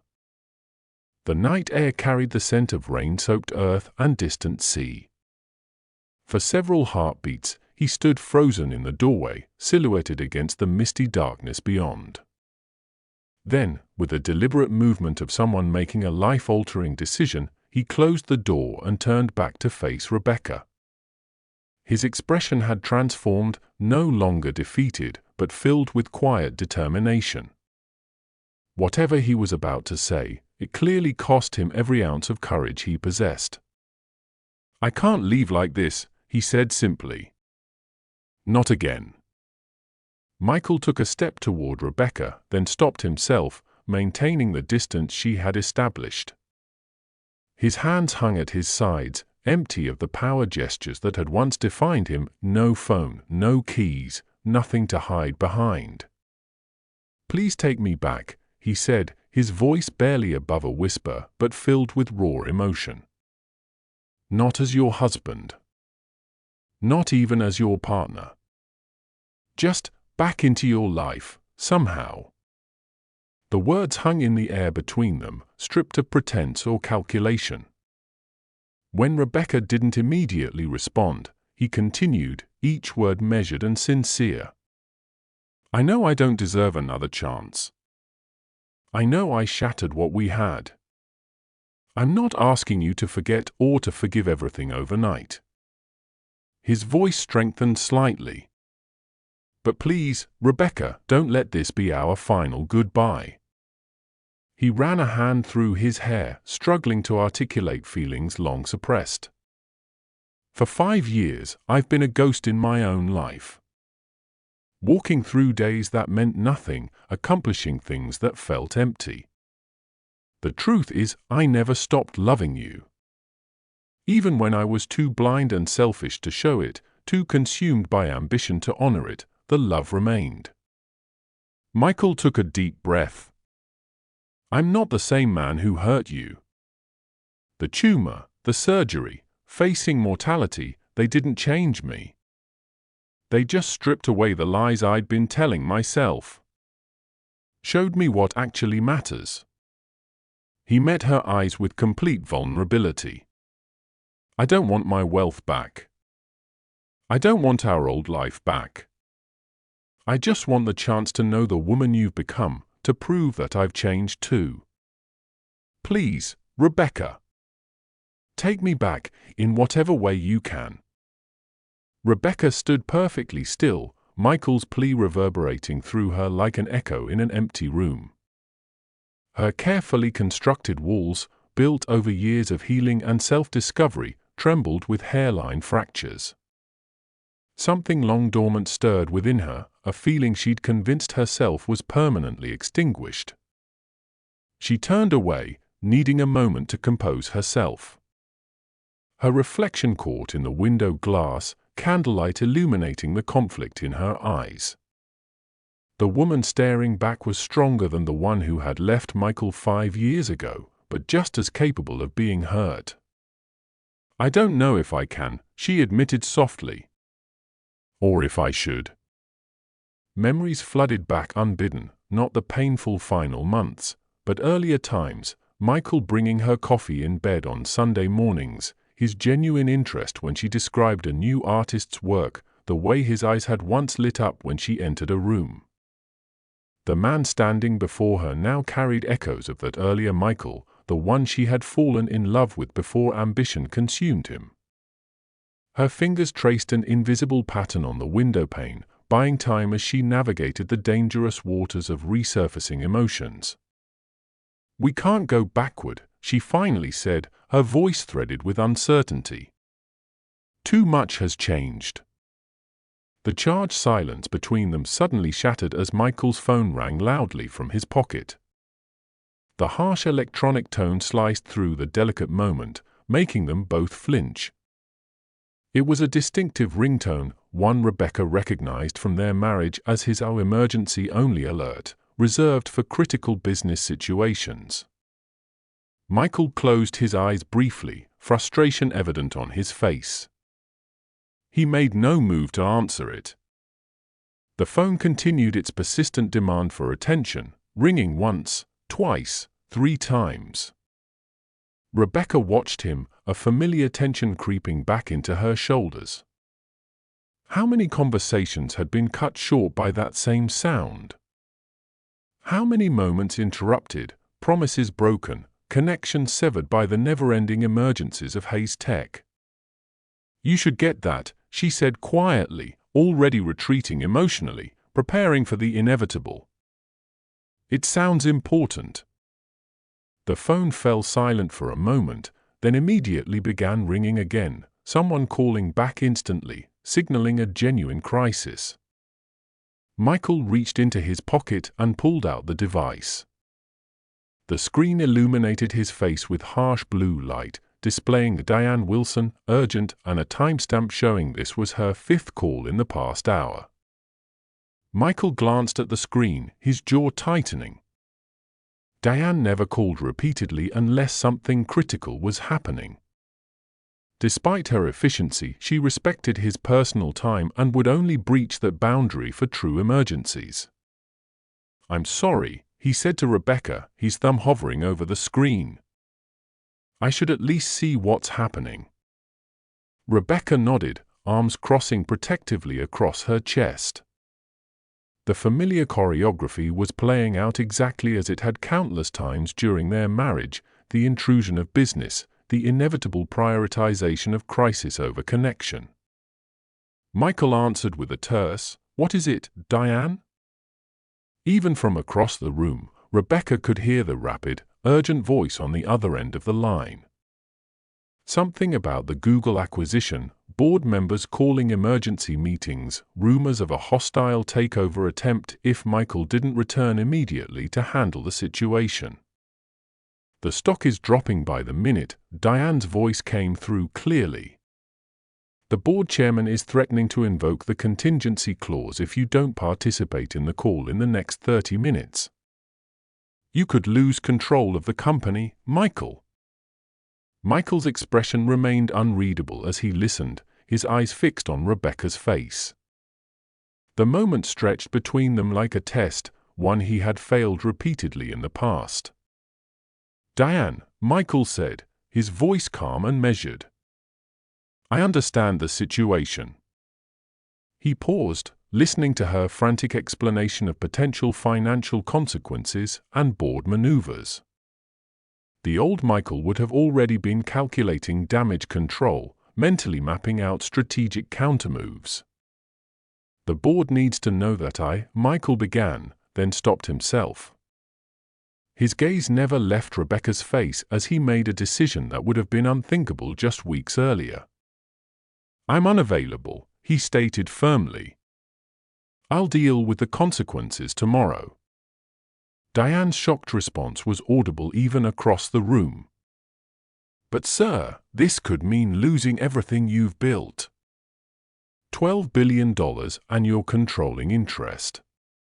"Not everything," Michael interrupted. "Not what matters most." Without another word, he pressed the end call button and switched the phone off completely. Then, with deliberate movements, he placed it face down on the side table and stepped away from it. Rebecca stared at him in disbelief. In all their years together, she had never once seen him disconnect during a crisis. High-tech emergencies had pulled him from anniversary dinners, vacation plans, even her father's funeral. Michael walked to the kitchen without explanation. Rebecca heard the sound of running water, then the opening and closing of cupboard doors.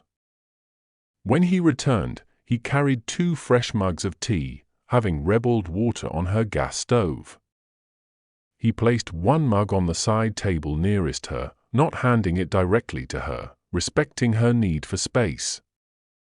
Rebecca noticed immediately that he'd prepared it exactly as she preferred, a splash of milk, no sugar, the tea bag removed after precisely 2 minutes. A small detail from their shared past that he had somehow remembered despite the years between them. "Your phone," she said, nodding toward the silent device. "It can wait," Michael replied simply. "The board, the acquisition, you could lose everything." Michael shook his head, a gentle certainty in his expression.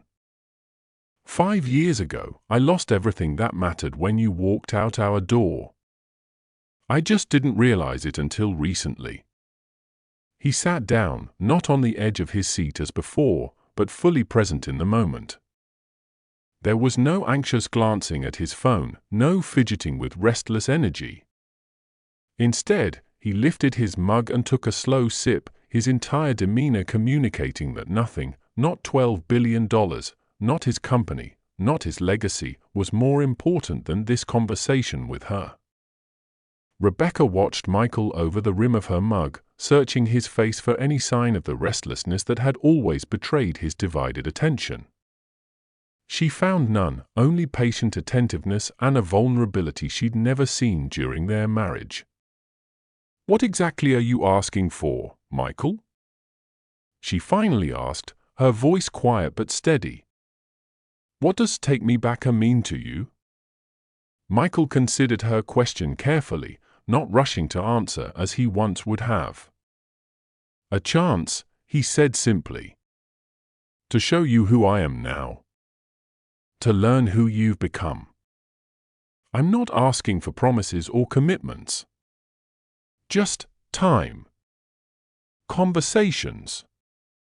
The opportunity to rebuild something, whatever that might be." Rebecca moved to the window seat, creating a different kind of space between them, still separate but less oppositional. "And if it doesn't work? If we try and find there's nothing left to salvage?" "Then at least we'll know," Michael replied. "We'll have answers instead of questions. Closure instead of open wounds." A small smile touched Rebecca's lips, surprising them both. That's remarkably healthy, coming from a man who once refused to discuss his feelings even in therapy. Michael's laugh was soft, genuine. Brain surgery has a way of adjusting one's priorities. The candlelight caught the hint of warmth returning to Rebecca's eyes. Not forgiveness, not yet, but perhaps the beginning of understanding. "I think," she said carefully, "that I might be able to meet you for coffee. Next week. In a public place." Michael nodded, accepting these terms without pushing for more. "I'd like that." "This doesn't mean I'm taking you back," Rebecca clarified. "It means I'm willing to have a conversation." "That's more than I deserve," Michael said, "and everything I hoped for. My precious family, isn't it powerful how this moment reveals the true meaning of wealth? Not in Michael's billions, but in his courage to be completely vulnerable, to turn his back on everything he built for just a chance at healing what matters most.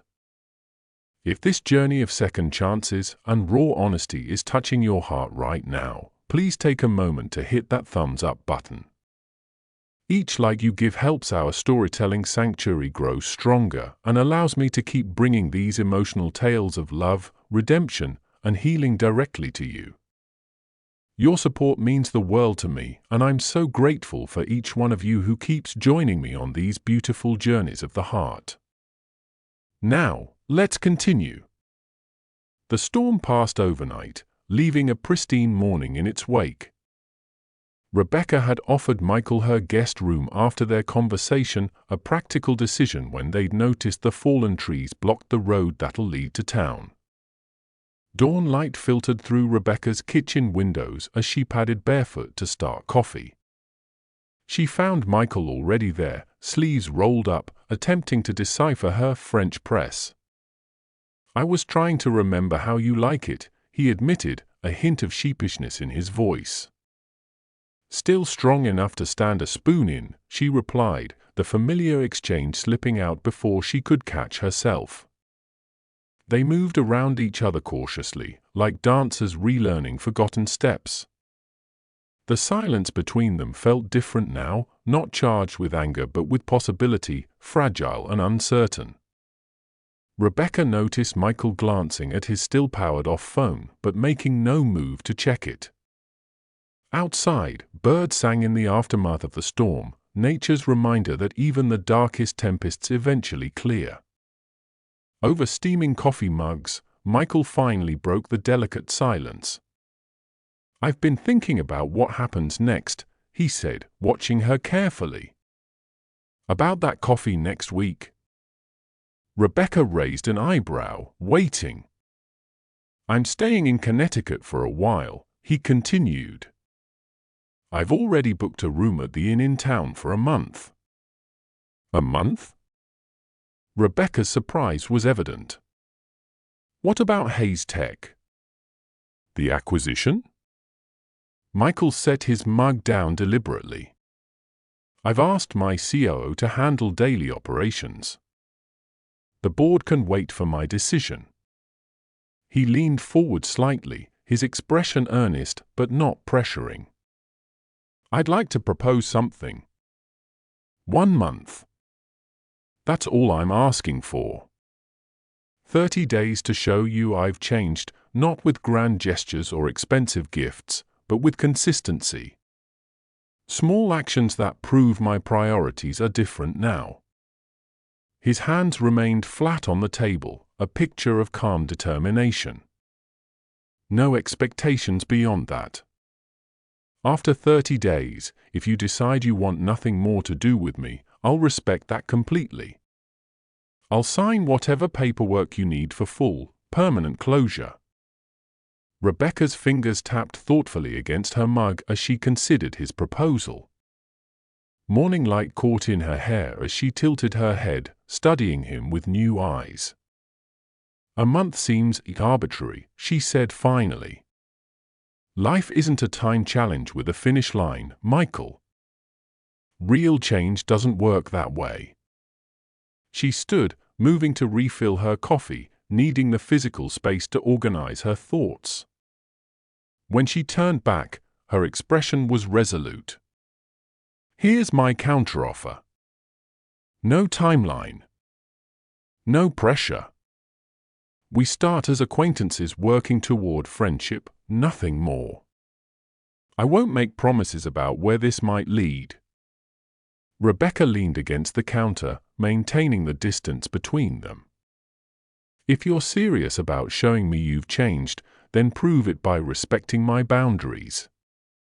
This isn't about winning me back or fixing what broke. It's about discovering if the people we are now can form any kind of meaningful connection." She set her mug down with quiet finality. "And we take it slow. Very slow." Michael considered Rebecca's counteroffer, nodding slowly as understanding settled across his features. "No timeline. No pressure. Friendship first," he repeated, accepting her terms without negotiation. "That's more than fair." He gathered his things, preparing to leave her cottage and the night that had changed everything between them. At the door, he paused. For what it's worth, I'm grateful for this chance, whatever it might become. Rebecca watched him walk to his car, a complicated mix of emotion swirling within her. This new Michael, humbled and patient, was someone she didn't quite know how to navigate. Their first meeting took place at a small cafe halfway between her gallery and his temporary lodging.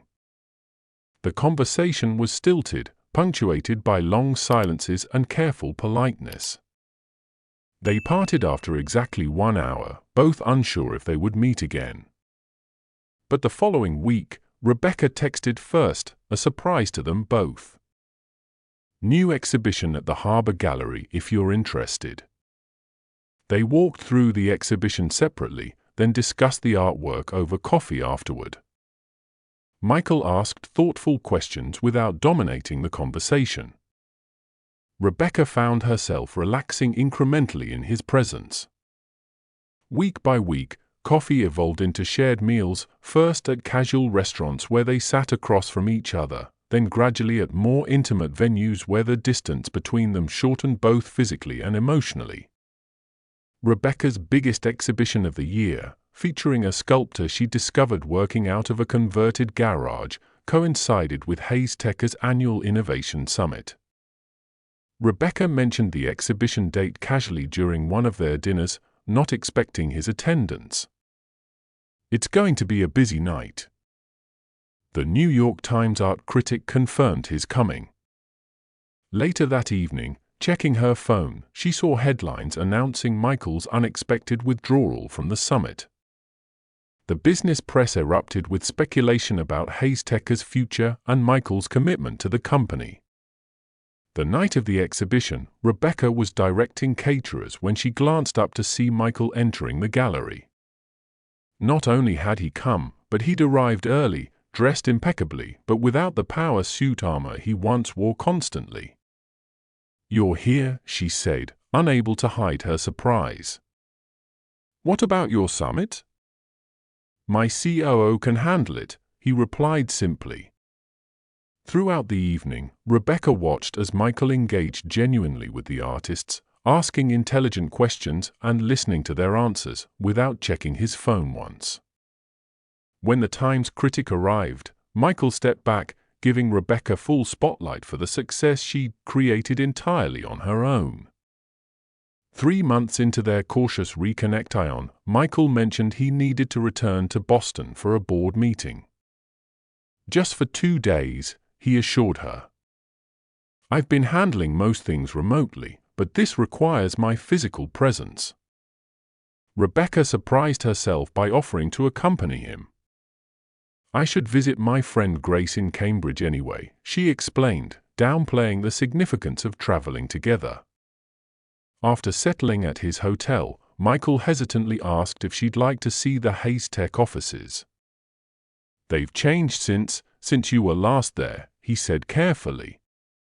Rebecca agreed with feigned casualness that didn't quite mask her curiosity about this part of his life she'd been so thoroughly removed from.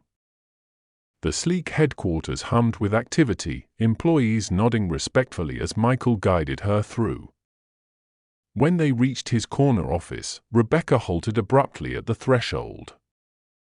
There on his desk, positioned where he would see it constantly, stood a simple silver frame containing a photo of her, not from their glamorous days, but from their early years.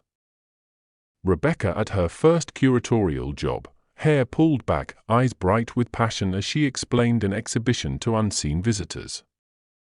A candid moment Michael had captured himself.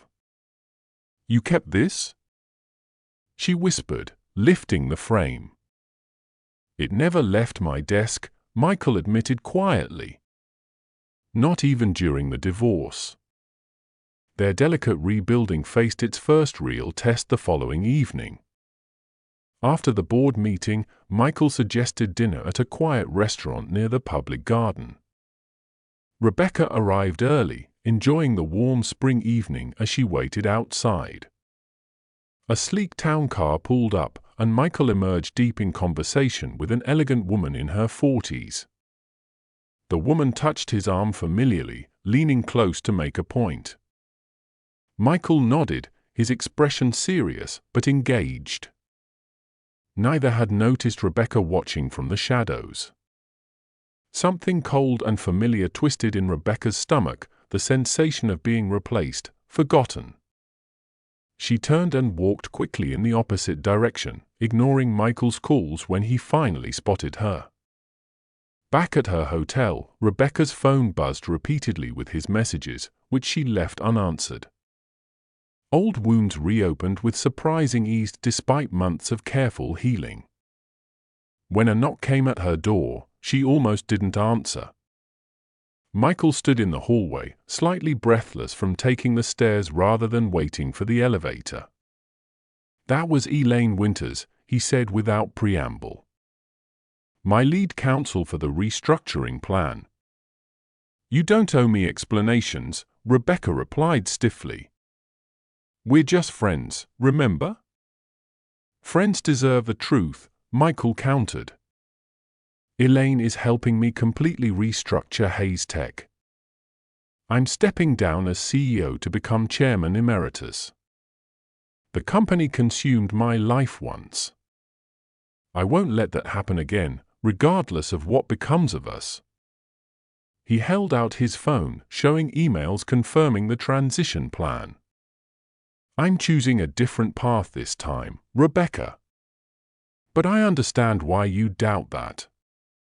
2 weeks after the Boston misunderstanding, Michael asked Rebecca to meet him at a location he texted that morning, an address she didn't recognize on the outskirts of Westport.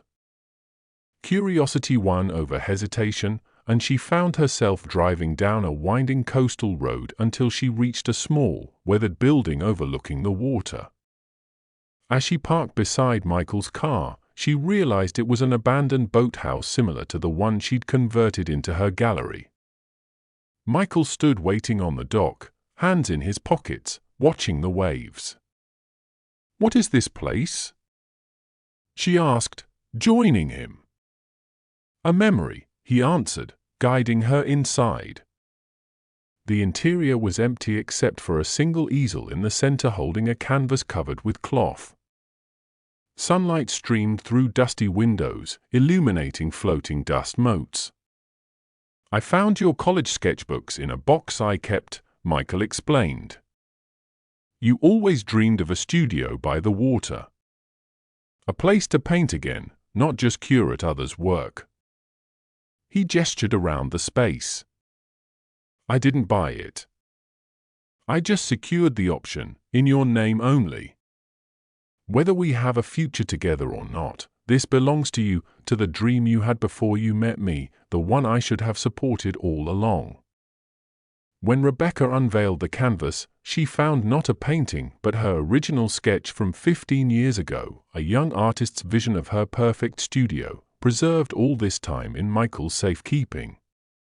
6 months after the boathouse revelation, Hayes Tech underwent a transformation as revolutionary as any of its technological innovations.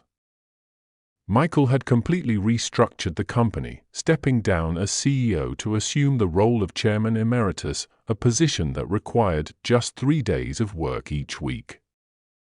The business world watched in fascination as the notorious workaholic implemented mandatory vacation time, eliminated overnight email expectations, and established family-first policies for all employees. When asked about this dramatic shift during a rare interview, Michael simply stated, "Success isn't measured by stock prices or market share. It's measured by the life you build while creating those things." His most controversial move, rejecting the $12 billion acquisition offer in favor of maintaining creative control, had initially sent stocks plummeting. But his new focus on sustainable innovation and employee well-being had gradually restored investor confidence. For the first time, Michael had built a company that served his life rather than sacrificing his life for the company. Rebecca's professional life had evolved with equal significance. The unexpected success of her gallery had caught the attention of the Wellington Foundation, a prestigious arts organization with a mission to support undiscovered talent throughout New England. They approached her with an extraordinary opportunity to co-direct their Emerging Artists program, providing substantial funding to discover and nurture creative voices that might otherwise remain unheard. The position allowed her to maintain her beloved gallery while expanding her influence in the art world. Rebecca established studios in underserved communities, created scholarships for promising students, and launched a residency program at her newly renovated Boathouse studio, which she had decided to share rather than keep for herself alone. Her name became synonymous with artistic integrity and vision. Museums sought her curatorial expertise, collectors trusted her judgment implicitly, and young artists spoke of her mentorship with reverence. The woman who had once feared being defined by her connection to Michael Hayes had firmly established her own legacy, one built entirely on her talent and determination. Michael and Rebecca's relationship evolved with deliberate care, neither rushing toward reconciliation nor dwelling in past wounds. The friendship they had cautiously rebuilt solidified into something entirely new, a partnership bearing little resemblance to their previous marriage. They established patterns unthinkable in their former life.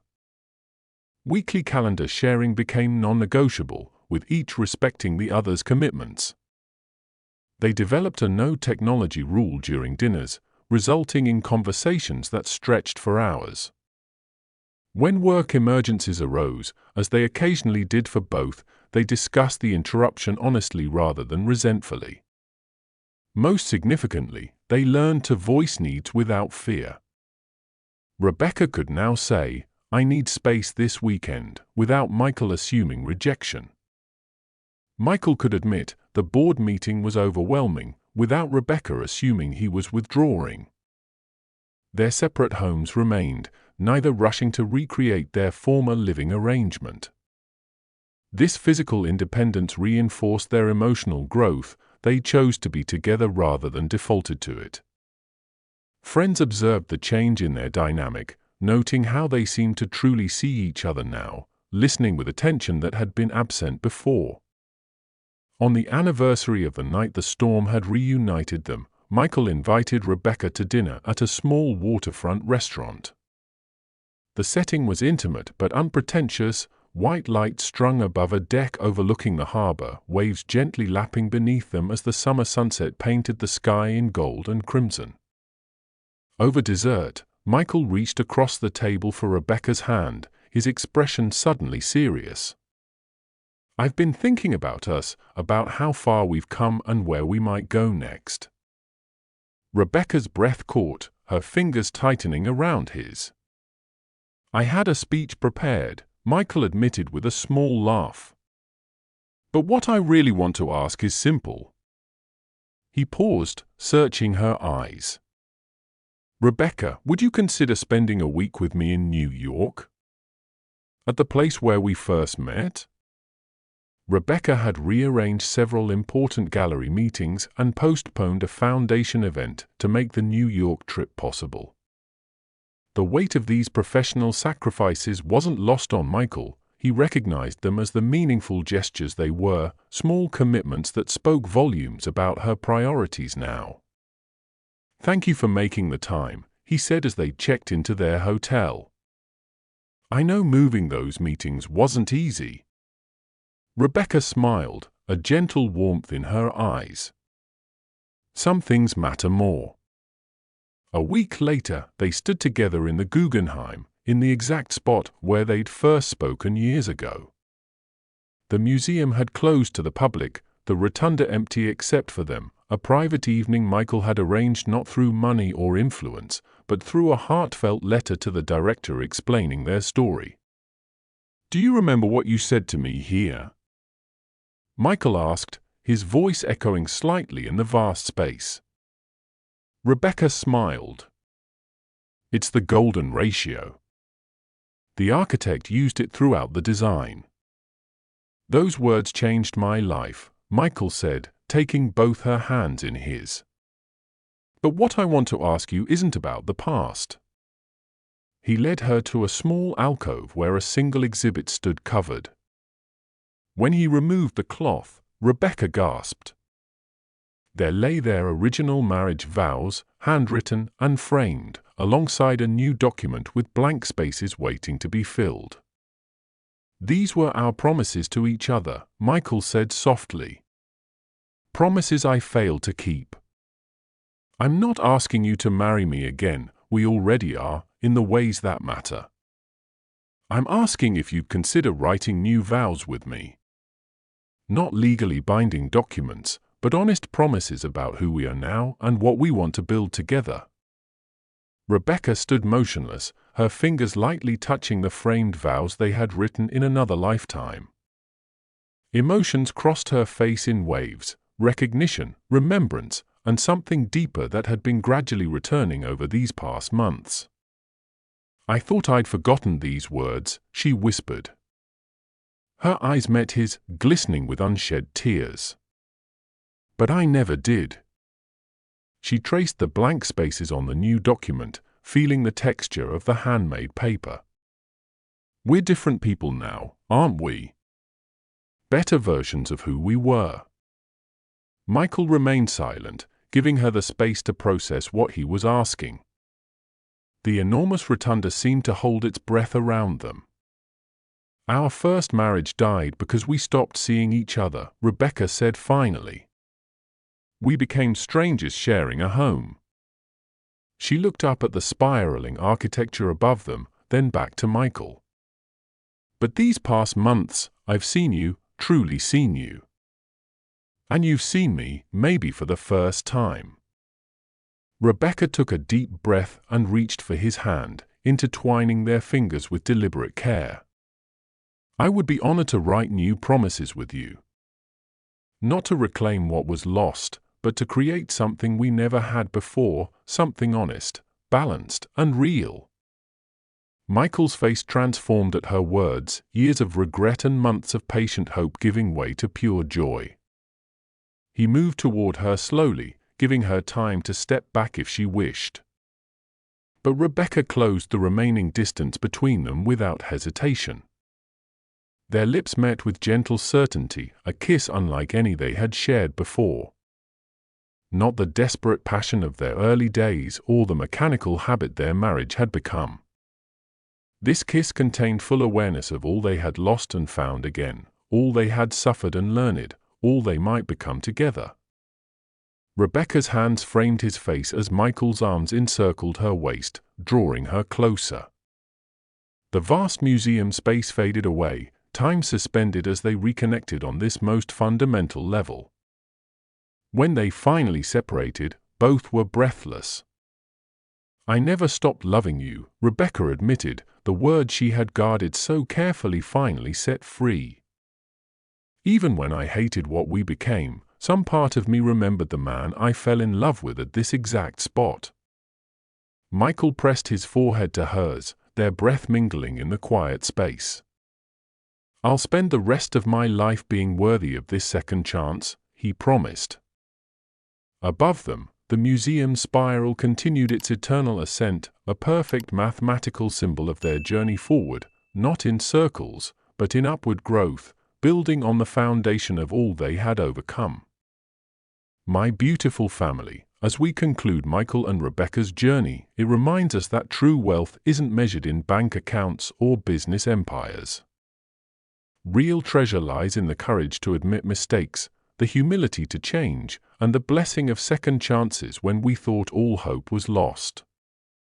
Remember that love isn't a destination but a daily choice. The strongest relationships aren't those without challenges, but those where both people commit to growth every single day.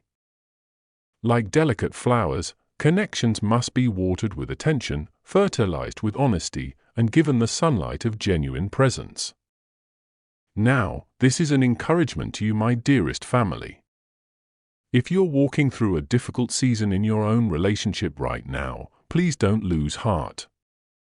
Sometimes the greatest love stories include chapters of separation, pain, and rebuilding. Your story isn't over yet.